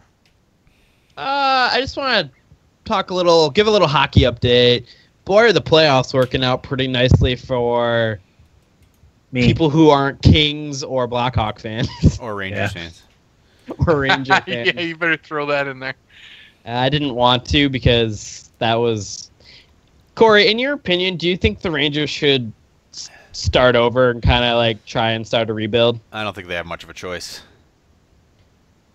But you know what they're going to do, though, right? Yeah, they'll sign a couple more aging vets and Yeah. not even make the playoffs. So That's why I stopped liking the Rangers like 15, 16 years ago. Time to blow it up. Because of Well- that very reason. that window's you see these- closed. Oh, yeah. And you see teams like the Florida Panthers that are like going in on, analytics and going young and whatnot, and it's working out great for them. And then you look at the Rangers, and they have nothing. They have the 30th oldest team in the NHL and the 27th best. You mean 30th youngest team? The 30th youngest team. Sorry, yeah, in the NHL. oldest. So the oldest team, and then they have the 27th best farm team. That's awful. It was only a few years ago that it was the complete opposite. Yeah, like when it was the year they went to the Cup, right? It might have been, yeah, that they were like one of the youngest. But then they got Boyle, Yandel. It was before they had Boyle and Yandel and the Eric Stahl and Oh, everybody aged a lot. God. I don't know. They're gonna do this thing where they keep signing Asian players and sneak into the playoffs and get knocked I don't out think in the they will. first, second round. You don't think so? No, I think the expectation is that they'll do that because that's what they always did. But don't forget they have a new GM, That's true. Who is it now? I forgot. Jeff Gordon. Gorton. That's right. Oh. I thought you said Jeff Gordon. So did I. I was like, wow, that was a switch. Famous NASCAR. You must really know his hockey, eh? I was thinking about that, Will. I bet that's why Sather. Sather. Either. Sather. Why did Slather? Why do I want to say Slather? Slats. That was his nickname. Sather. I think that's why he retired because he knew what was coming, and he built this. Yeah. Granted, Which- he's always been able to get out of some really bad contracts, like Michael Roosevelt and Scott Gomez. Nobody's gonna take Girardi. No. He was terrible in the the games that I He watched. definitely was, but to be fair, like the year they gave him his contract, he was good. Yeah. unreal. lights out. Yeah. Yeah. I mean, what are you gonna do? You can't let him walk because if you don't pay him that, somebody else would have. Yep. Well, in hindsight, that would have been an all right thing, but Well, yeah, hindsight's 2020. I don't know. I don't ever blame a GM for going for it, like Sather did with the Rangers to win the cup. But as long as they have the foresight to realize that they need to rebuild and fix the team, because the only prospects that they really have that are like kind of playing right now are Brady Shea and McElrath, which a lot of people don't even really like Dylan McElrath because he's a slow defensive liability. I like him. I like him. I thought he played fine, but I just know, like, from what I read, some people don't think he's going to be good. But I think Brady Shea is going to be pretty good. So We'll see. He'll get traded. yeah, they're going to trade him, and as long as they keep. What players did we say we thought they should keep? It was Stepan, Zuccarello, McDonough. I like Hayes a lot. I think he kind of gets shafted. He looked like a lost little boy Didn't he? Yeah, but he's also playing on the third and fourth line. with Eric Stahl. Well, Tanner Glass, like players like that, like I don't know, man. playing with. I don't know. I don't know what the answer is. I really don't. But I mean, to go on to other teams quickly, I do like that in the West it's all new teams. Yeah, I was gonna say the NHL is probably crapping its pants right now. As soon as like New York's out, the Yep. biggest markets are out. New York's out, Detroit's out, Chicago's out, and Los Angeles are they're all out. So the NHL is probably not sure what to do with itself. yeah, because the ratings are really bad right now to begin with. So because of no Canadian teams, and then like you said, the biggest American markets are are all eliminated. I'm sure Gary Bettman, who was at the Game 7 in St. Louis, died inside when the Blackhawks lost. Yeah. Which, before we get to the Predators, I want to say when that game happened, I knew when the Blackhawks hit the double post on that one shot that the Blues were going to win. Oh It's yeah, kinda- absolutely. It's kind of like the hockey god saying, Yeah. "It's your turn, St. Nope. Louis." And it Yep. just mentioned the hockey gods, and then sure as shit, Did you see the the hockey quote? god stuck his Eight trident in intervene. there. He's like, not so quick. Did you see the quote from John Tays? No. No, At no point were they worried about the series. They're in shock. Yeah, I go bet. fuck yourself. I thought that was a little pompous myself, Eric. Yeah, a little bit. What? Oh, you think it was a little bit? Yeah. Fucking dickhead. that's why I like. There's only one guy on that team worth of shit, and he's from Buffalo, New York. I would say it's John Tays, but okay. Nah, fuck that. John Taves don't know how to party like Patty Kane does. Here's the one thing from the Blackhawks that I really liked was Quenneville, because when he was doing the handshake line at the end, he was saying "win the cup" to all the Blues players, which I kind of like that. That's cool. But What else? Apparently Yeah, John- what a good thing to say. Jonathan Tays was being pompous about it. He don't drink Budweiser and party with thick women. Fuck him. By the way, the Kings and Blackhawks aren't dynasties. I want to say that. What is it? What makes a dynasty? Is it 3? It's 3 in a row, not 3 in 6 years. Oh yeah, it's 3 in a row for sure. It's a modern No. dynasty. No. Well, modern What- dynasties are poor man's dynasty. Yeah, Well, when are we lowering the standards for dynasties so we can include new teams to It make ourselves sounds that feel way. better? Yeah, because Yeah. there's Sounds a that salary cap, and the CBA is way different than it used to be. Dynasty doesn't matter. Don't You don't buy it. change the definition to dynasty. More parity. Gonna have to Are we agree gonna- to disagree on that one. Do we disrespect the teams like the Oilers and Islanders that did it? Where he brings up a good I'm point. not disrespecting them. I think they I deserve kind of all the is. respect in the world. How am I disrespecting them by saying that? No, I'm saying that including the Hawks and Kings and that who did not do what they did. I think it's they're very not dynasties. I think it's very impressive to win 3 cups. Oh, in 6 years, years. it's very impressive. It's great. It's not dynasty worthy. It's as close as we'll probably ever get again. That's fine. That's why I say I we're just gonna have don't- to agree to disagree on this one because I don't think we're gonna find common ground. No, Let's mix it up a little bit. I'm just kidding. I was I don't know. I'm very in the mindset of that they aren't dynasties. They are great teams, but they aren't dynasties. But anyway, Dan, I was going to say, I almost threw up watching that Predators game last night because, holy good God, did Nashville get it taken to them in the second and third period. Yeah, they did. They held on for dear life, that's for sure. Pecorine bailed them on multiple occasions. But yeah, I was real well the first period. I was shaking like a leaf for most of the third period. I guess not to mention. Yeah, and not to mention that a lot of the penalties that were on Nashville were like pretty weak calls. Yeah, I just felt like for the playoffs and how rough of a series it was, some of the calls were a little tic-tacky. Like Neil's elbow, like, are you kidding me? That was not even an elbow. That was a terrible call. But I like when the Ducks scored on the power play at the beginning of the third period, I was like, oh, this is over. They're gonna steamroll us for the rest of the period because that's usually how things go for us. But we held on. Nothing was better than seeing a dejected Ryan Kessler, Corey Perry, Ryan Getzlaff, Kevin Bieksa. I will say, I will throw Corey Perry under the bus a little bit here and say, for his size, he is awfully soft. Oh, yeah, absolutely. That's why a lot of people don't like him. He got crushed by guys that were half his size. And he's the first one to talk smack out there, too. No, he's made out of glass. Getzlaff is tough. He's really tough, but yeah, Perry's just a big softy. To be honest, like, I think Anaheim is quietly the only reason why nobody talks about them is because they've won nothing. But they're very quietly like my most disliked team because they're such like David Perron laying on top of Rene last night and like Weber trying to get him off and like then Weber gets a penalty too. Like, are you kidding me? I was actually surprised that was offsetting. I'm surprised that wasn't a penalty on just Weber. Yeah, because that's how it was going. That's what I thought. I was like, oh, Weber's going to be in the box, and that's their best defenseman. Yeah. I don't know, but it's good to see all these new teams. I felt bad for players on the Ducks like Silverberg and Hampus Lindholm because I do like them, but it's just the other half of the team I dislike. Did you see when Silverberg was lined up with who's the Berg on Forsberg?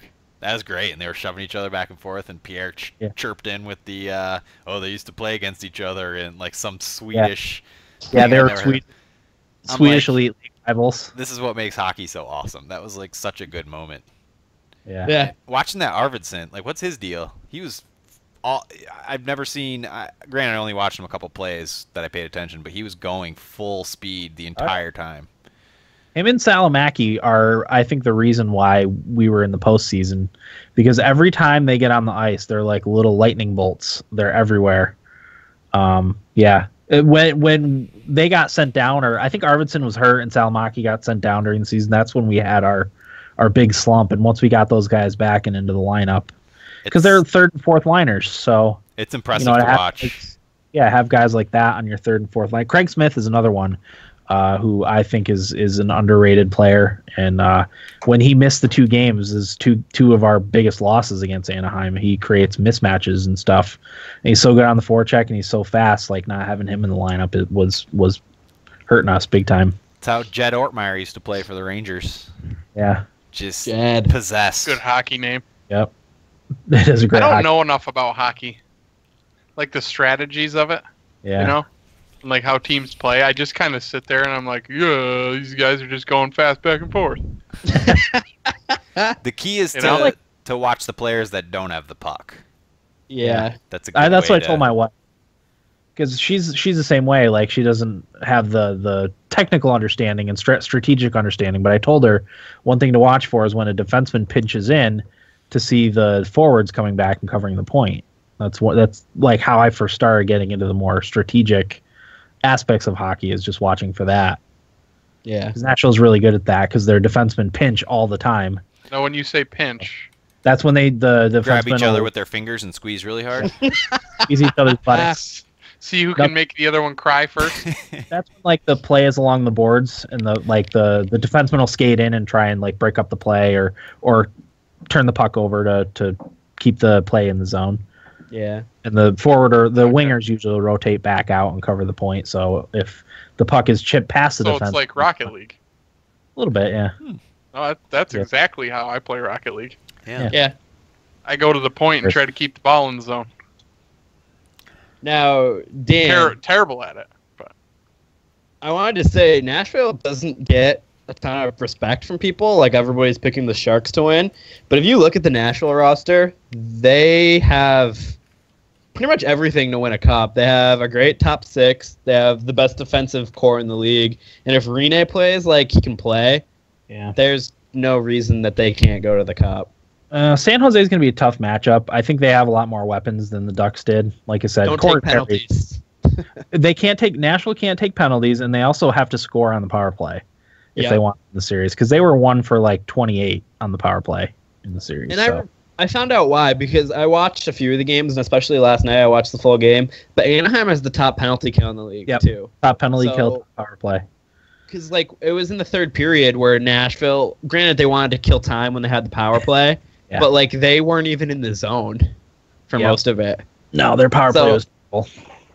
So, like, I mean, maybe they'll have more luck against San Jose, which they're definitely not as strong on the penalty kill as Anaheim.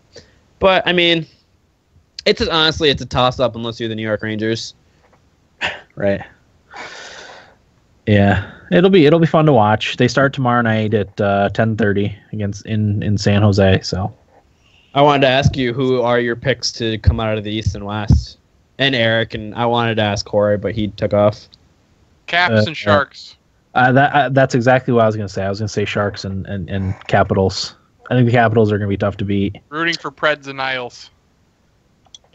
Yeah, I think I'm going to go with who I want, and I want Islanders, and I want either the Preds or whoever comes out of St. Louis, Dallas, I guess. Uh-huh. Yeah, but it'd be fun to watch. Yeah, this playoff's, as I said, really exciting. I just wish the Panthers won.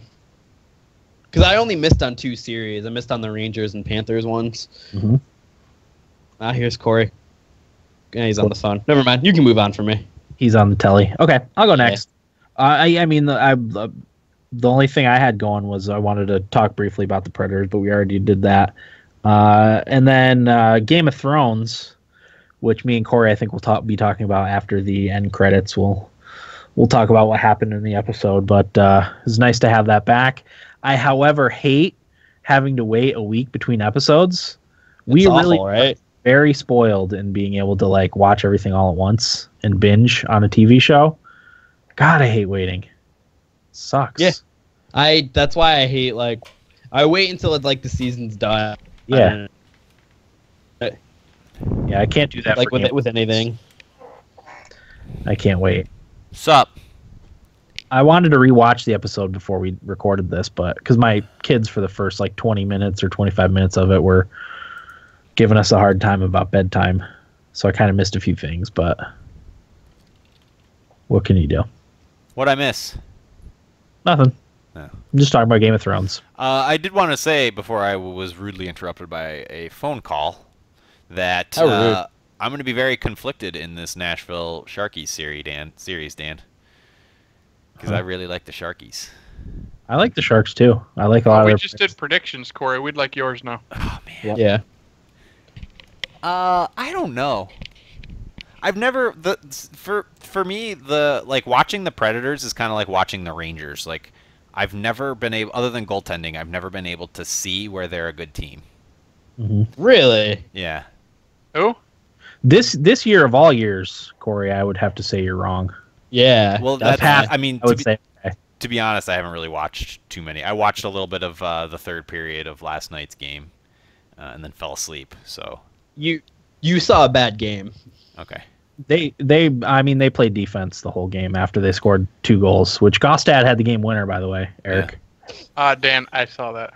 Okay, it was a tip-in shot from the point. It was great. When I woke up this morning, the first thing I did was reach for my phone to see the score of the game. Yep. The way I worded it, Corey, is Nashville has probably the best defensive core in the league, and then their top 6 is just as good as anybody. Okay. Yeah, you got Johansson, Neal, Yarncroc, Forsberg, Smith, Ribeiro. Yeah, they honestly got most of their offense from their defensemen, which is no surprise. But they're like third liners. Their third line was the best line. this in the series. They did not get much production at all from the first line specifically, but also the second line. Yeah. Yeah, Colin Wilson. Yeah, Colin Wilson, Wilson, Arvidsson, and Fisher was the third line. Mm-hmm. Solid. Ekholm had 2 goals. Weber had a goal. He's really good. Ekholm and Ellis too. Yeah. Underrated. Go ahead, Corey. Will, Blues versus Sharks? You're going Blues, right? To be honest, I'm rooting Stars. Probably. Oh, I Only forgot about Lindy. This is the only reason. I'm not gonna be mad if St. Louis advances at all because one of my best friends is a huge Blues fan. But like with the NHL being such a copycat league, if Dallas advances, a lot more teams will like copy the more offensive style. You know what I mean? Everybody follows the Kings method. Yeah. So I don't know. That's just a thought. I'd like to see the Stars do well because I kind of like Ben and Sagan. Yeah, Spezza. Spezza. Come on, man. How was your week, Corey? Good. Do you want to talk about Game of Thrones at all, or nay? We'll wait till after. I mean, just maybe give a quick thought. No such thing as a quick thought on Game of Thrones. Nothing happened. You and I kind of agreed on that. Yeah. It was a set the table episode. Yeah. More so than in past seasons than I remember, though. Maybe that's just, whatever. Otherwise, this week, I should say we're having another great month of downloads. By a lot. We set a record. For downloads, by a lot. Whole lot. By, like, a lot. Yeah. Corey, I have some beef with you right now. Why? The limiting the time we talk on hockey. We could talk about that somewhere else. So, let's talk about that offline. Okay, because I'm very vehemently against that time limit. Okay. So there's that. I also wanted to talk to you guys about, and I was talking about doing a Rocket League tournament in the chat, but I thought it'd be fun to do a Hearthstone tournament. Oh, God. That's what your proposal was? For you guys, not for me. But I'd do that. set like parameters, like only basic and classic car. It'd be a fun thing to do, like semi-competitive. We could hang out and do it. We could stream it, make some content out of it. Everybody would be on a level playing field. I'm fine with that. I think I'm too grumpy to even to consider that tonight, Corey. Well, you're the one that said you wanted to get back into it. I thought this Eric's would be on my own terms, not in a tournament setting. That's too much pressure. It's no pressure. Nobody cares. I don't like to lose. So don't lose. Win. Get better or uninstall. Get good. I can't. I can't get good at any video games anymore. It's depressing. That's why I'm so grumpy. I was playing Rocket League when I got home, and I got my ass kicked again. Oh my god. It's like coffee when you have anxiety. Like video games when you're having a bad day is just awful when you start losing. Well, that's the thing. I had a shitty day at work today, and Rocket League, it could have gone one of two ways for me, and it didn't go my way. I was going to say, it depends on the game and the circumstances. Like you said, Rocket League could have been a really good thing for you. Yeah. I'm assuming you were not successful. No, absolutely not. I'll do your Hearthstone tournament, Corey. Of course I'll do it. Yeah, we could, and listeners too, we could just make it like an amateur tournament and set the parameters so there's a word for it, like pod wink or something like that. I didn't know you could do this, like just play against a certain person. Yeah, they got to be on your friends list, but yeah, you can just challenge each other and do that. And yeah, like only basic and classic cards. Yeah, because I don't have any of the expansions. Right. I just have the standard. So that would even the playing field a little bit, and I could stream it and talk about what's going on a little bit, and we could all be on Skype together. You're gonna shoutcast? I'll shoutcast. Yeah, now I'm in. Now I'm interested. Praise Yogg! Did you guys watch the Praise Yogg video? No. That was crazy. It was crazy. It's great. It made, oh my god, I had a huge smile on my face the whole time. But anyway, that's just a heads up alert, Giants are on the clock. Just so you all know. They're going to draft someone I've never heard of. Sports A ball. lineman. Will might know him. Will watches a little college. Yeah. To be honest, I was a really bad college fan this year. I don't know very much. I had a lot of college football on, but I didn't retain any names, because I'll put it on Saturdays and watch it all day. Yeah. On and off. Yeah. Anything else, Corey?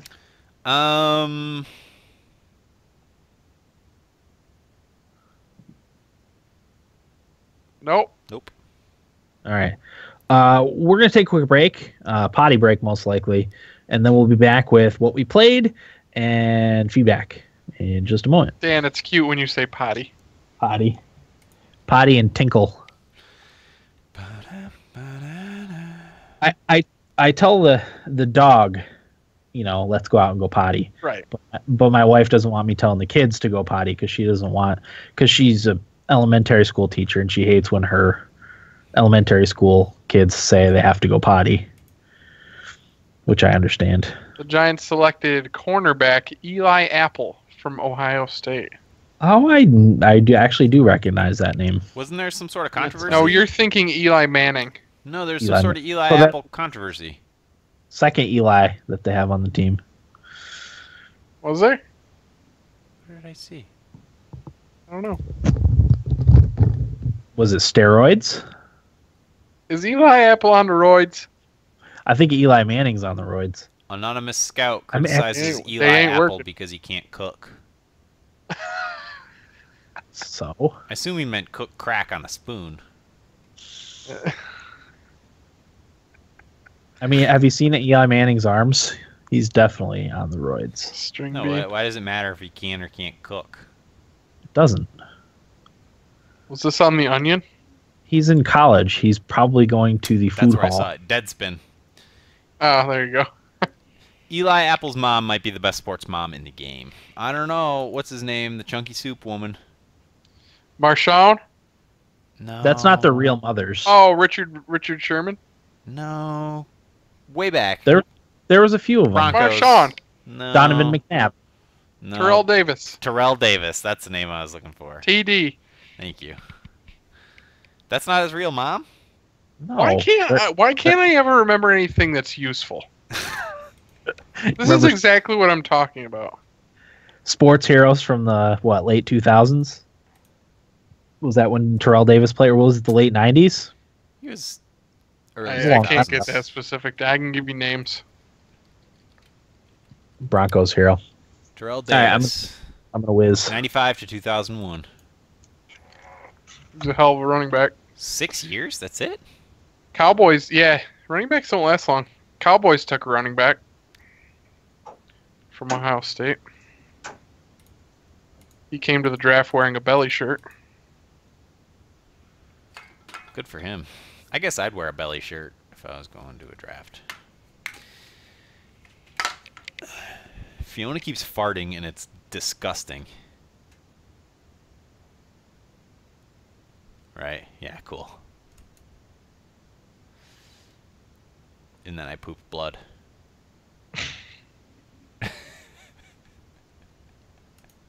Yeah, but when he was good, Tito, he was pretty damn good. Well, that team was good. That Broncos team. Didn't they win Yeah. the Super Bowl? I believe, yes. John Elway had a pretty sweet run, if I remember correctly. God bless John Elway.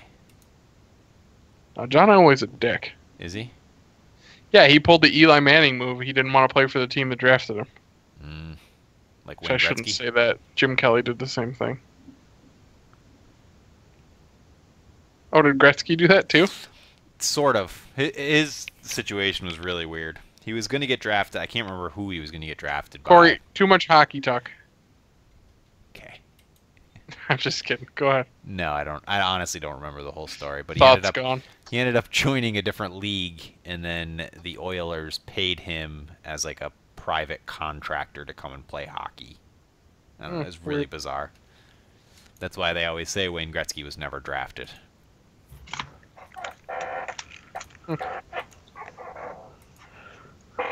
Because he played in a different league. The WHA. Yeah. So Corey, when are you thinking about doing these tournaments? I don't know. I just thought we like doing that kind of thing. We should actually do it. And I love that idea. It would, it'd be a good way to get other, listeners engaged, and a good way to make some content, and try and do this. What's up, Beerless? Do this thing more than once a week. I love that idea, Corey. Despite my pooping on Hearthstone. That's all right. I don't care. It's a good idea. I'd play a shitty game too if it meant. I mean, it's me. I don't think Hearthstone is a bad game. I think it's me. You better start warming up.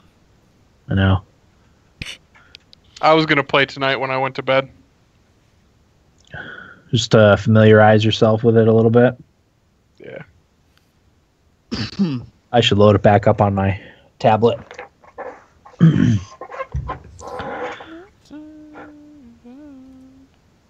Ready? Will's not back yet. Oh, there he is. I've got food in the toaster oven, so I might disappear. But What do you got? A little pizza? Waffles. Nice. Okay. Eric, what did you play for Backlog?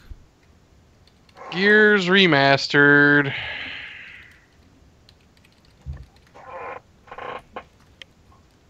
Stupid, shitty game. I really wanted to play that, but I don't think I'm going to buy any of the Microsoft games out of the stupid Windows Store. I think I'll hope for that they eventually break down and put them on Steam.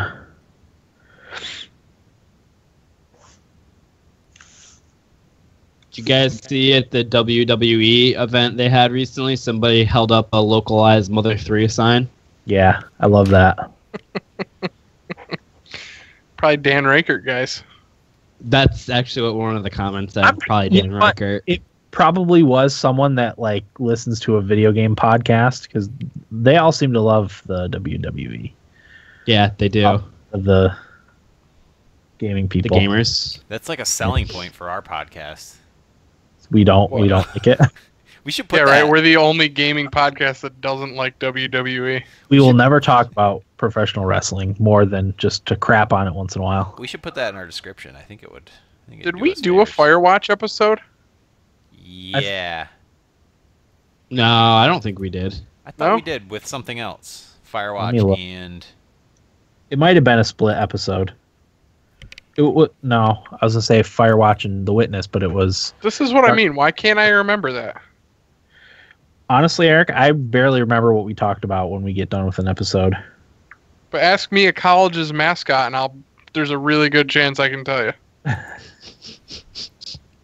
Yeah. Well, don't make me look bad. Post choice. No, we did not do an episode on Firewatch. Huh.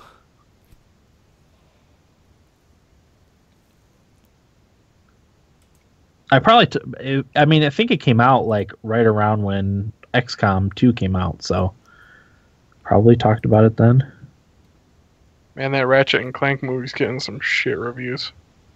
Oh, really? Aww. It's got a 32 on Metacritic. Oh, geez. All right, let's get started. Everyone ready? I should go get 2 more beers.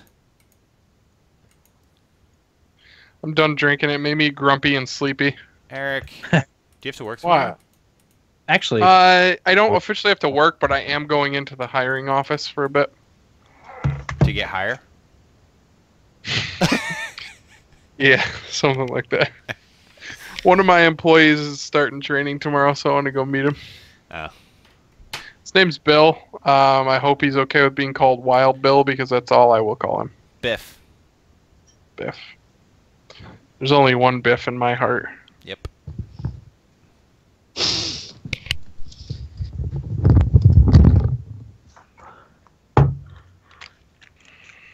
my mouth is getting a little dry, so I grabbed a brewski. Will and Corey each want to get a beer, too. Will especially going to get a beer. Or pour himself a tumbler of whiskey over ice cubes. Something. Yeah, I didn't do any drinking during the first round. Drinking? No. I Did still you have last night? No, I didn't. I wanted to because I was like gonna have a heart attack in the third period, especially. Hockey? Are we talking hockey? Yeah, I was just Again. telling Eric I didn't do any drinking during the first round, so I still have all my bullet. It'll last me through the second round, I think. Nice. Because last season I had to get drunk every game. It's the only way to get through Dan, it. I was thrilled to see that Goose scored the winner. It was a nice goal too. Good for him. It's awesome. He actually got a lot of credit too during the in-between period analysis because I think it was the game back in Nashville. He took over on the second line. They moved up Fisher to the second line and moved Goose up to the third line, and he played a lot. Like towards the end of Game 6 and then into Game 7, he played quite a bit too. I'm still pissed that Cliffy B said that about Firewatch. Mm-hmm. He's just right. I think if I ever saw him in public, I'd be like, "Hey," you know. I think a lot of people would. A lot of people were not happy that he crapped on Firewatch. It's what did he say? Hipster? I just didn't think. I want to listen to what my thoughts were because I honestly can't remember. As I said, I got the impression that you were enjoying it, but it was hard for you to play because of the bad frame rate. That's why you didn't keep playing it. That's vaguely how I remember you perceiving the game too, Eric. I did like it. I actually watched you stream it for a little bit. I don't think you loved it, but I think you liked it. You know, if I remember correctly. Well, I guess yeah, it's probably true. My natural reaction whenever Corey really likes a game is to not like it. Yeah, that's fair. And I don't know why. I don't like that about myself. You know why? Because it's fun. That's why. Yeah, that's true. We were supposed to get rip-roaring drunk and really get into it Thummy style tonight, but I'm it working didn't on happen that way. I know you're working on it, but I'm not. Okay. And now are we ready? Will's got his waffles. Was it Okay. peanut butter? Oh man, that sounds good. Will, did Mom make you waffles? No, I wish he could see how the screen froze on his face right now. Let me see if I can get a picture real quick. Ah, damn it! Moved. It was All pretty. right, here we go. 5, 4, 3, 2, 1.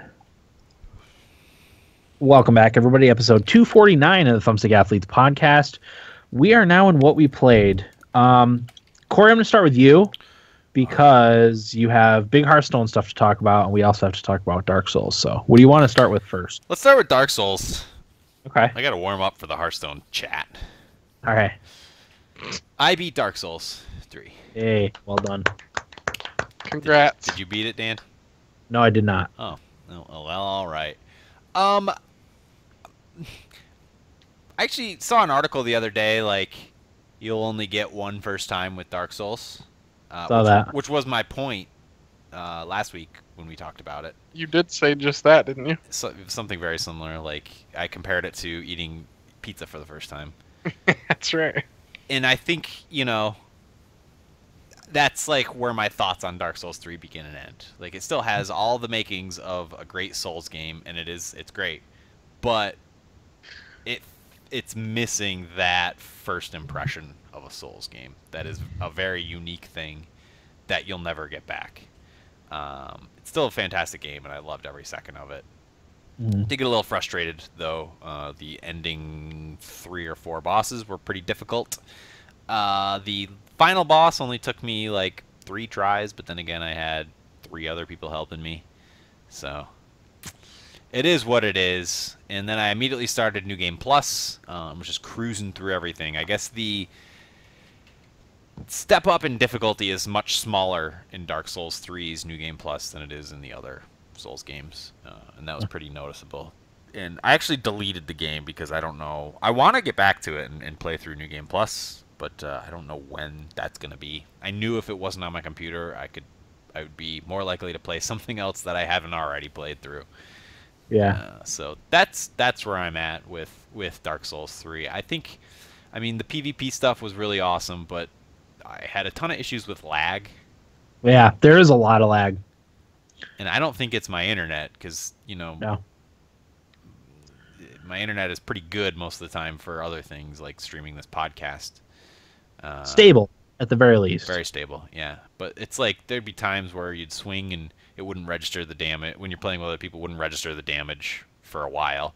And then other times where you could go up to an enemy if you're in somebody else's world and just swing at it and it would just stand there. Yeah, it wouldn't fight back at all or block or dodge. Yep. And you'd eventually just kill it.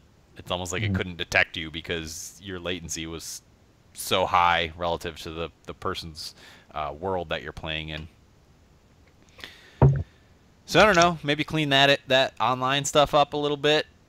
That's what I had most fun with in Dark Souls 3. I don't know. I'm having a hard time forming a solid opinion on Dark Souls 3. I feel like I really enjoyed it, but at the same time I have all these reservations about my experience with it.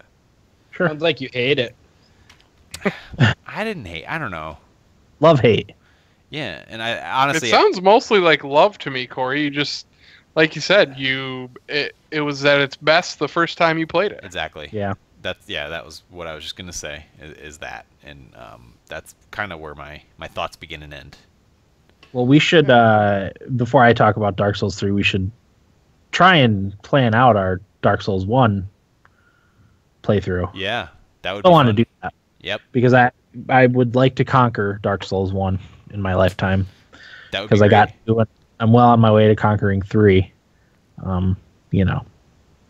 But yeah, I'm still really enjoying Dark Souls 3. I would be playing it still if it wasn't doing the Game of Thrones thing. I got on and played a little bit after we got done with last week's podcast, and once again made good progress. I fought off an invader, which was awesome. Because you get invaded and they come strolling up to you all cocky. Yeah. And it was like probably a 5-minute duel of us just going back and forth, and finally I caught him. He was blocking one of my attacks, and it was the one where you knock their shield down and then you do the front stab. It was one of those, and man, was that satisfying. Nice. And then you do a little jig as they're dying. Oh, you have to emote. Yeah, it was his fault. He invaded me, the jerk. But Corey, you talked about the dancer. Yes. As one of the more difficult bosses. So I went in the first time against the dancer and was doing really well, but then he caught me and did the catch kill where he picks you up and he slammed around or something. That was a one-hit, one-kill for me. Yep. I don't know about your character, but yep, same with me. One hit, one kill. I probably had him down 3/4 health all by myself. So I was like, oh, this guy's not gonna be too bad. I'll summon a couple people, and I've tried him 4 or 5 times. We just get destroyed every time. I don't know why the first time I went. I think I'm too nervous now because of how weird he moves or she moves. That's a hard boss, no doubt. I had actually That's read in doing my research when I couldn't beat him or her, it's easier solo. Oh, really? But I was like, fuck that. I'm not messing around with that. I don't have the patience for that. But I did follow some of the advice in the wiki for that, which was, equip weapons with bleed, and that's when I started leveling up my twin daggers and put the bleed gem on them, which did more damage, but I still needed help to do it. Yeah. But that one was just awful, and then there's another one after that that's just awful, and then another one that's kind of awful, and then the last one's pretty easy. But so how close am I to the end now? You're pretty close. You're in the 3/4 final stages. Well, see, was it that one that I beat and then realized I had missed? There's a few side bosses that you can completely gloss over. No, it was one of the main ones that I had just totally missed. I had to go back and get. Really? Or maybe no. Maybe that was right before that I had to do that. Yam, the giant. Oh, yeah. I missed him the first time around. You did? Yep. Okay, he was pretty easy once. Like, if I had gone into that not reading the notes that people left out for me, there's no way I would have beaten him. But if you read the notes, again, they can be useful or not, and in this case, they were very useful. Yeah. On what to do with him. Hit the shackles, right? Huh? Is that the right boss? The one with the shackles? No, he's the one with the sword that you get, the special sword. The special sword. Yeah, that's by his throne. What? Are we talking about the same boss here? Yorm? Yorm? Yeah, with all the pillars that he knocks down. On the roof? No, No. that's a dragon slayer. No. I don't know, Or you're Dan. drunk. No, I just don't remember. Okay. Yeah. No, he's the one that there's a special sword that you go get that helps you kill him. Yeah. Hey, what's I been don't your think favorite? Corey went and got this sword. What's been your favorite boss so far? Coolest boss. Coolest boss. That armored. It was at the beginning. That armored, like, it looks like an armadillo almost. Yeah, doesn't ring. It was one of the. It was like the second boss that you fight, and he's like metallic. He's on all fours. Oh yeah, okay. Yeah, Just, I just thought I know what it you're looked talking cool. about. Mine's the deacons. Yeah, that was pretty neat. That was awesome. That was pretty neat because it was like how many enemies did you end up fighting in that one? You know, Oh my it was God, a lot. Before I figured it out. Yeah, what exactly you were supposed to do? Oh jeez, I probably tried it like I think I beat it on like my 4th try or something like that. But the 3 tries before that, I realized in retrospect how bad I felt for the guys that were trying to help me because they probably knew what to do, and I'm just doing not that and just getting killed. They're probably just like, man, because nobody uses the voice chat. I didn't even know there was voice chat. Oh yeah. I've never used it either. Yeah, it's funny too because like you can tell when someone doesn't know what they're doing. If you like have fought a boss a few times and you know what you're doing and you know what you're supposed to do, and you get someone that just goes in there and starts wailing away, you're like, oh great, this is not going to go well. Normally that's me. Okay. Yeah, and I try to, I don't know if you do this, Corey, but when you summon help, I try to find someone that I think, based just on what their character looks like, seems like they know what they're doing. Oh, yeah. Like a lot of times mages kind of know what they're doing because that's not an easy thing to play. So I assume that they, kind of know what they're doing. And generally they are usually pretty good players. It's the ones with the heavy armor, shield, and sword that you don't want to summon because they probably don't. Yeah, that's a standard build. That's a rookie build. Yep. So that's another fun thing I found when I summoned my help. I sort of gave up on armor towards the end. Yeah. No shield. Well, yeah, because you like at that point, if you get hit, it's taken down most of your health. Yep. So you just want to not get hit. Have a good roll. That's what I have been rolling with. Equip that ring that gives you the bonus, the invincibility on your roll. Yep, at the cost of defense, but I think it more than makes up for it in the roll. Sure, because you don't want to get hit. Yeah, you just avoid being hit. You don't even need to worry about armor at all. You know. Yep. Just don't get hit. Yep. That's my thoughts of Dark Souls. I'm still really liking it. Yeah, I don't know that I want to play another one though. I want something different. I mean, we talked a little bit about that, but that's the last why they're one, right? supposedly not making another one. Yeah, they're gonna make Bloodborne 2.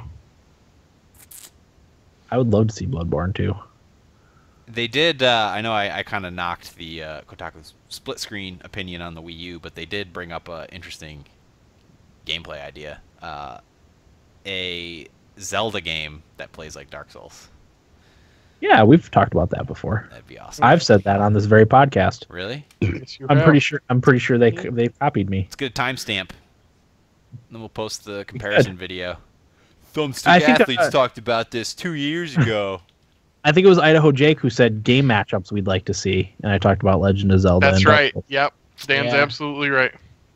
It wasn't my original idea, I will say that. I think I read it from like an Eric Kane post on Forbes, so I'll give him the credit. I'm not going to take. There it goes, Corey. Dan ruined it. Yep, typical. I can't take false credit.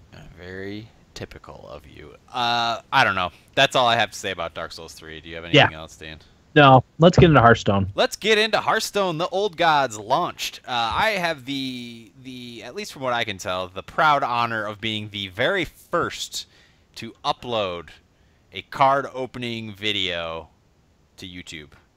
Really? I searched like crazy and I could not find. There was somebody that was doing it live on YouTube by the time mine was uploaded, but I could not find another one that was uploaded. Nice. It actually worked out because that day I worked the night shift, 3 to 11. I worked Tuesday and Thursday, 3 to 11, once every 3 weeks. It just happened to land on that day. Servers went live at about 1:40-ish Eastern, and it was real slow, real bad. People were getting dropped. I was able to get in. I bought 31 card packs because that's how many coins I had, and bought them all, and then started streaming and opened them. And they gave me bonus card packs just for signing in Old Gods card packs. So I ended up with 34 total, I think. But I did my video. It was, I think, 8 minutes long or something like that. And I had to go to work, so I was like, all right, just had to run through this really quick. And then I just uploaded it to YouTube, and I'm pretty sure it was one of the first ones on there. But what does that get you? Nothing. 28 Nothing. views. Yep. As of earlier today. So Corey, you get a B for Beffert. Okay. yeah, I was thinking like, oh, this is gonna be good. I'm gonna get this up right away. Everything went smoothly. You know, the Twitch export worked well and all that stuff. So Which doesn't always. no, it doesn't. Sometimes you gotta try a few times. But I fought with that all last week and into this week. yeah, it worked well, and I got it up there, and actually got two legendaries in the card opening, which was nice. Out of 34 packs, that's decent. But yeah, man, Whispers of the Old Gods is really strange because what they did is they Magic the Gathering it.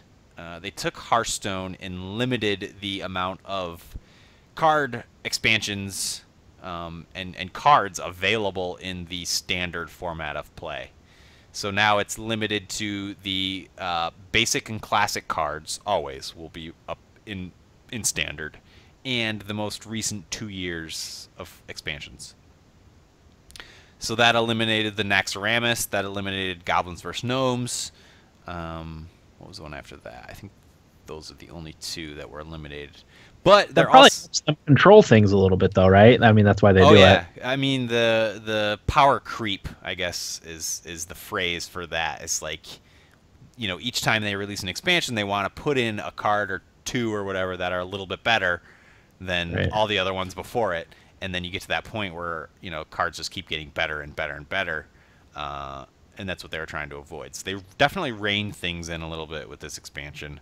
I'm still not sure of all the cards that are out there. It was like 140 new cards or something like that. Wow. A ton. But what was nice about it was because they changed the formats. There's also a wild format. There's standard and wild. Standard is basic and classic, and like I said, the most recent 2 years of expansions, and then wild, which is just anything goes. So when I logged in, all my decks were invalid for standard.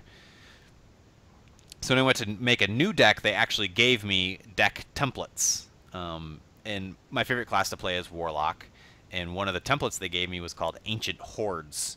And it took all the cards that I had after my unpacking and everything and listed, I think, 3 decks that I could make just based on their internal testing and stuff. And one of them was this Ancient Hordes deck, which is a Zoo Warlock deck, which means it's just a ton of minions, a ton of low-cost minions that you just flood the board with. And I had like 28 of the 30 required cards for that deck, so I just slotted in a couple other ones that I had that I thought would work pretty well in it. And it did me pretty well.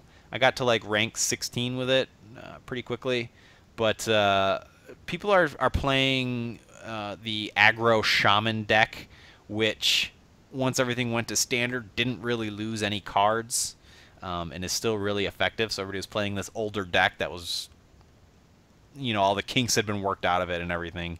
And so those people were all really successful, while all these people that were trying new Whispers of the Old Gods decks that aren't entirely fleshed out kind of fell behind a little bit. Hmm. So there's that. But the big thing with Whispers of the Old Gods is this legendary card called Cthulhu, which has all these other cards that more or less level it up. So your Cthulhu card exists in your deck or in your hand, doesn't matter. And there's cards that buff that card in your hand. So you can play a card that has like Taunt, and it says whenever this card takes damage, give your Cthulhu +1/+1. So whether your Cthulhu's in your deck or in your hand, it's going to continually get buffed. And what happens when Cthulhu is played, it deals the number of its attack damage to all the enemy minions. So if you've built a deck that's like a control deck that lasts the entire length of the game, you can get it up to like 10, 15 attack, and then when you play it on turn 10 or whatever, because it's a 10 mana card, it deals that amount of damage to the enemy, which is crazy. But one of my favorite cards that's a Warlock cards is called Renounce Self or something like that. That when played, it changes my hero power and all my Warlock cards to a hero power and cards of a different deck, and subtracts the cost of them by 1. Which is a lot of fun to play because you get a bunch of random cards from another class and get that hero power.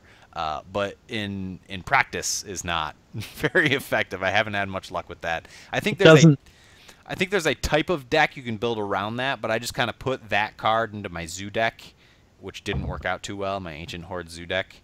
It doesn't throw off your opponent at all?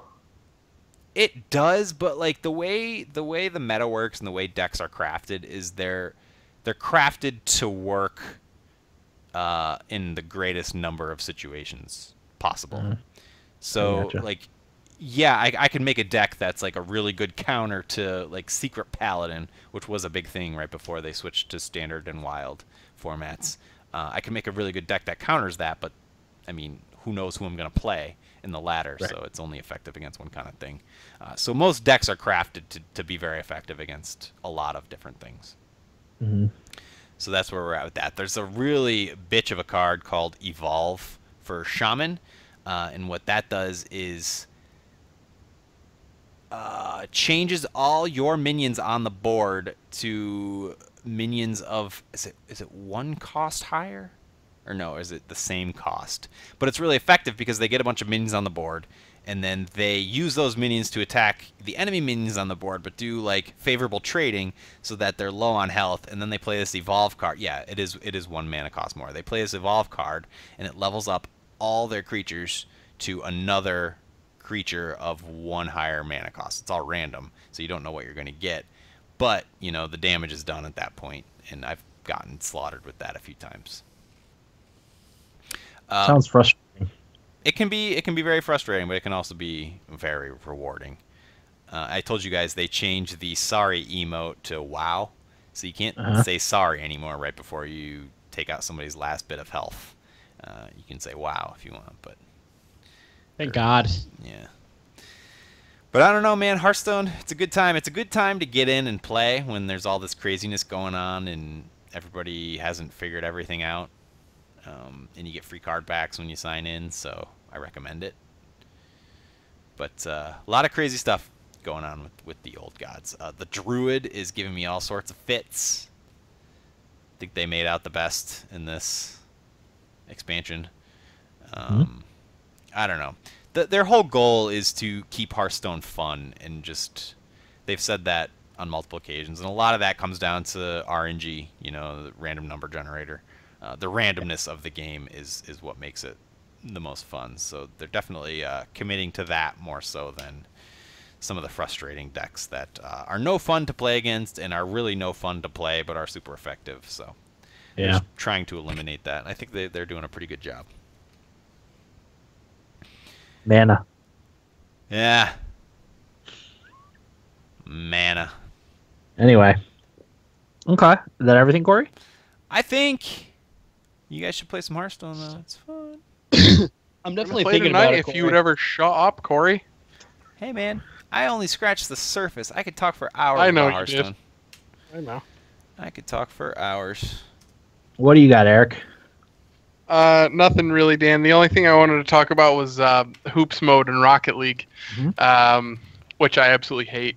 I don't know. It feels so cheap to me, and I feel like unless you're really, really good at aerials, which I'm not, and I would say the majority of people, at least the people that I've been playing with, are not either.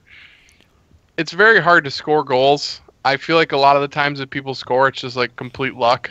Yeah. Because it has to get up over this rim, okay? So you can actually drive through what would be considered the basket part, except for the rim. But the ball, there's like, it's a...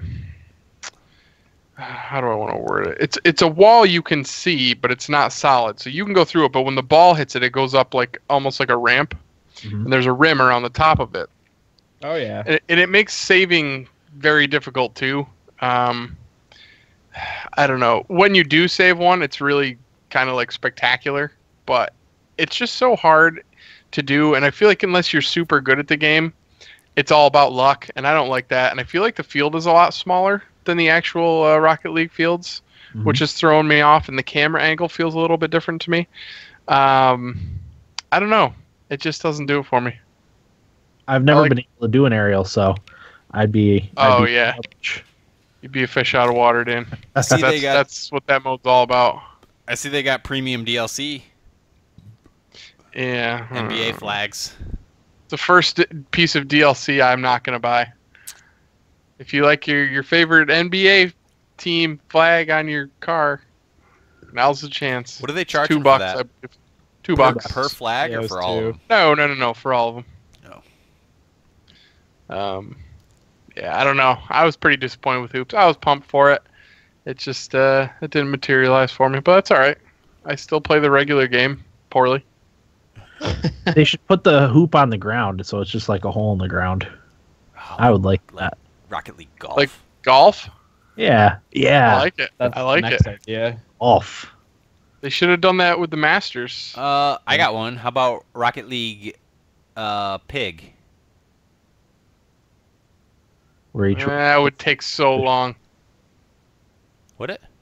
No, it wouldn't. Those would be quick. You're right. Never mind. If it was forgiving, you know. Savage in the chat says that the field is so small because it's designed to be a 2v2 game, which it is. It's 2v2. I didn't mention that. And I get that. I just don't like it. Yeah. It's just not for me. The mode's just not for me. Rocket League excels at Rocket League. Yeah. Oh, yeah. Yeah. Sure does. That's when it's at its best. You didn't like the hockey one very much either, right? Nah, not as much. I like the hockey more than I like the hoops, though. But okay. I don't know. I mean, it's more similar anyway to soccer. For sure. Still disappointed they didn't put a Zamboni in. That seemed like such a natural fit. Yeah, that would have been a slam dunk. Little wordplay there. Good job, Dan. Okay, Will. I'm mesmerized by these clips Corey has going on. What is it? Rocket League goals, like people just doing the craziest stuff. Because I'm so bad at aerial stuff that this blows my mind. I'm pretty much. Yeah, that's what I'm saying. Like, I don't know. I'm glued to the ground when I play Rocket League. Other people jumps.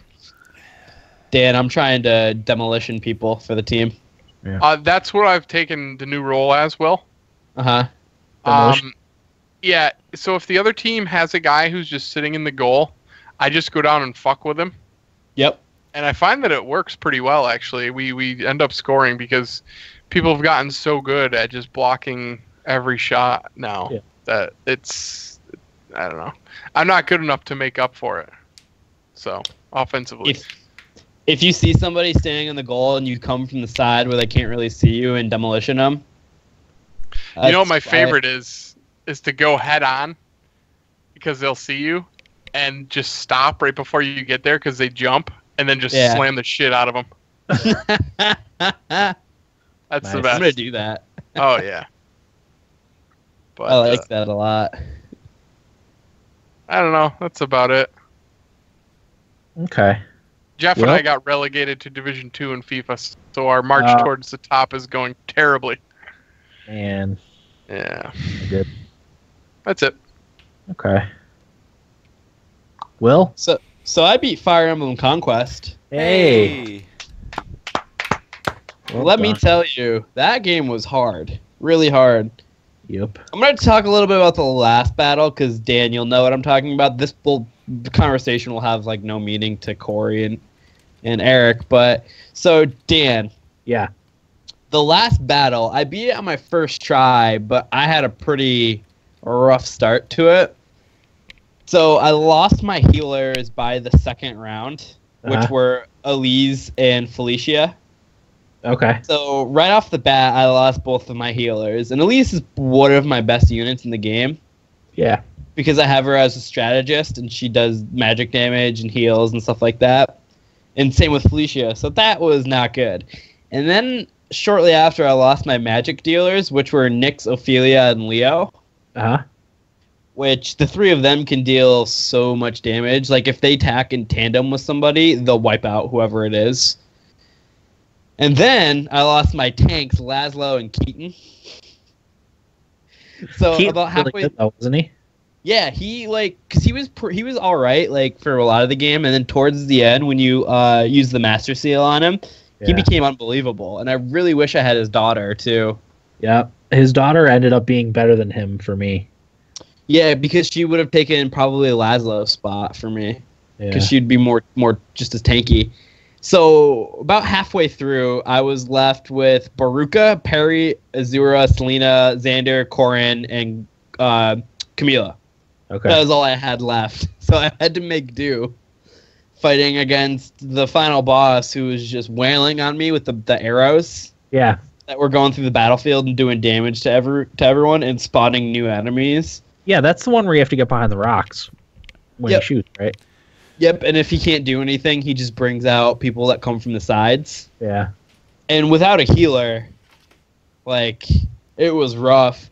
I ended Yeah. up losing Perry on the last because I got to the point where I had enough damage on the final boss, and I wasn't sure if Corrin was going to do his double hit, so I had Perry going and weaken just a little bit. So she ended up dying at the very last attack, but like, I got some really very clutch criticals from Baruka and Selena along the way.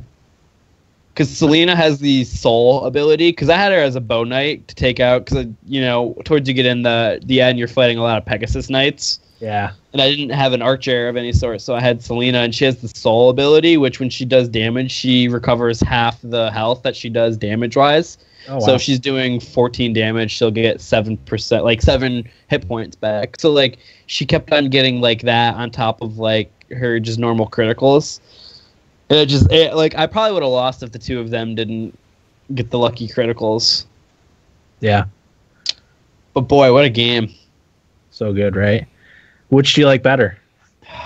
That's really hard, because while I played Birthright, I thought Birthright was better when I started Conquest. And now I started Conquest, I'm like, oh, this is really good too. So I don't really know which one to pick. I wish I got to grind out the Conquest characters more, like with conversations and like levels and stuff like that. Yeah, you just have the option to do that. No, it was tough because, and like towards the end of the game, if I didn't play with not permadeath, I wouldn't have had an army. Yeah, that's how I was too. Because I don't know how people beat the game like that with Conquest, because I was losing 5 people like every battle. Yeah, and but at that rate you run out of units really fast, and you can't. You're to a point where you can't take a new unit into that battle because they'll get killed one hit.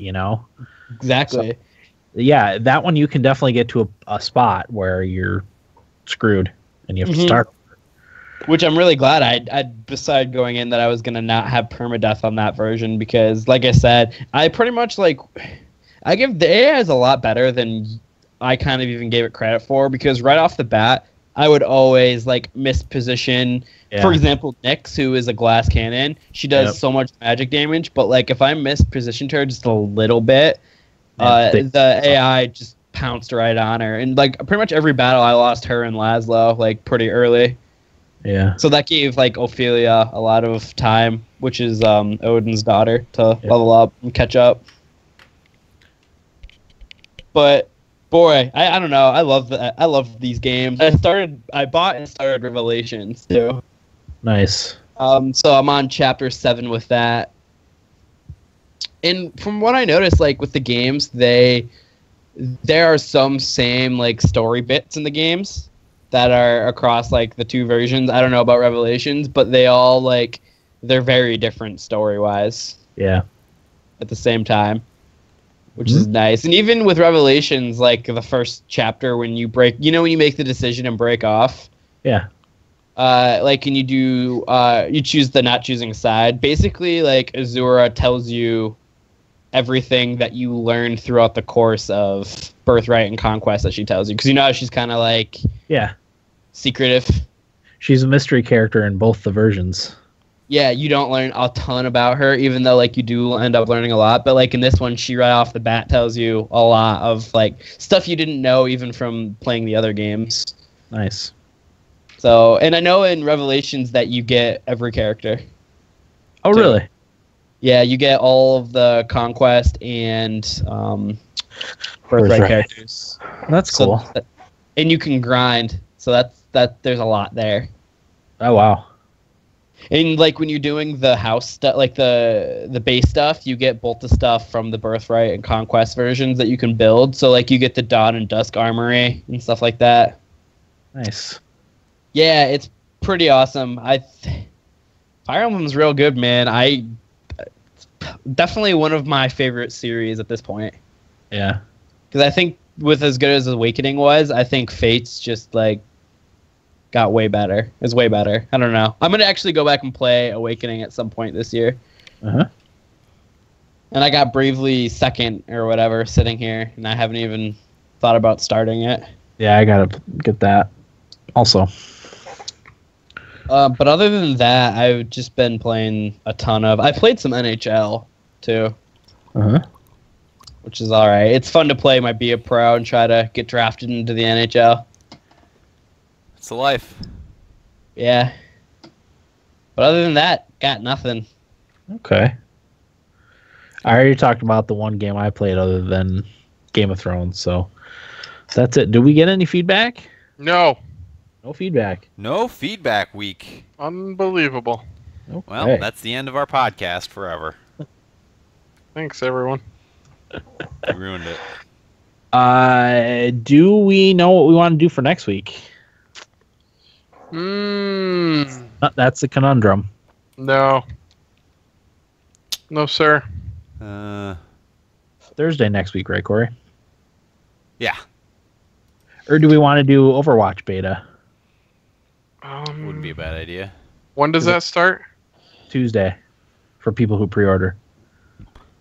Do you think we should wait for the full release to do? Is it going to be any different? Battleborn's out May 3rd. That's also Tuesday. Is anybody getting that? Nope. Nope. Well, maybe. Oh, Will might get it, huh? I mean, I'm kind of really interested in it, yeah. Don't forget, Will, we got, what's it called there? Uncharted 4 coming up, too. Couple weeks. Is that the second week of May? May 10th. 10th. I think. Tito said we're making a mistake not getting Battleborn. I don't have the time to get into a friggin' MOBA. Ugh. That sounds like the worst idea. Yeah, Tito, I'll get it for the Xbox One. I think because I got Overwatch, I know they're not exactly alike, but I think I would rather play Overwatch than Battleborn. Same here. I also don't have the time. I liked the one game that I played, but yeah, I just don't have the time to get good at it, and that's why Rocket League is just perfect for me, even if I suck. And Overwatch is perfect, so yeah. I'll have another game to suck at, but have a lot of fun playing. Yeah. So. I mean, I'm gonna have it digitally because I don't like going to stores, so you'll have it. Thank you. Yeah. Appreciate you. Yeah. All right. Any other thoughts? Questions? Nope. I'm gonna go play Hearthstone. Comments? Comments? All right. Well, that'll do it for episode 249 of the Thumbstick Athletes podcast. I'm your host, Dan. I'm Eric. Will. Agree. Thanks for listening, and get out of my basement. Dan, it's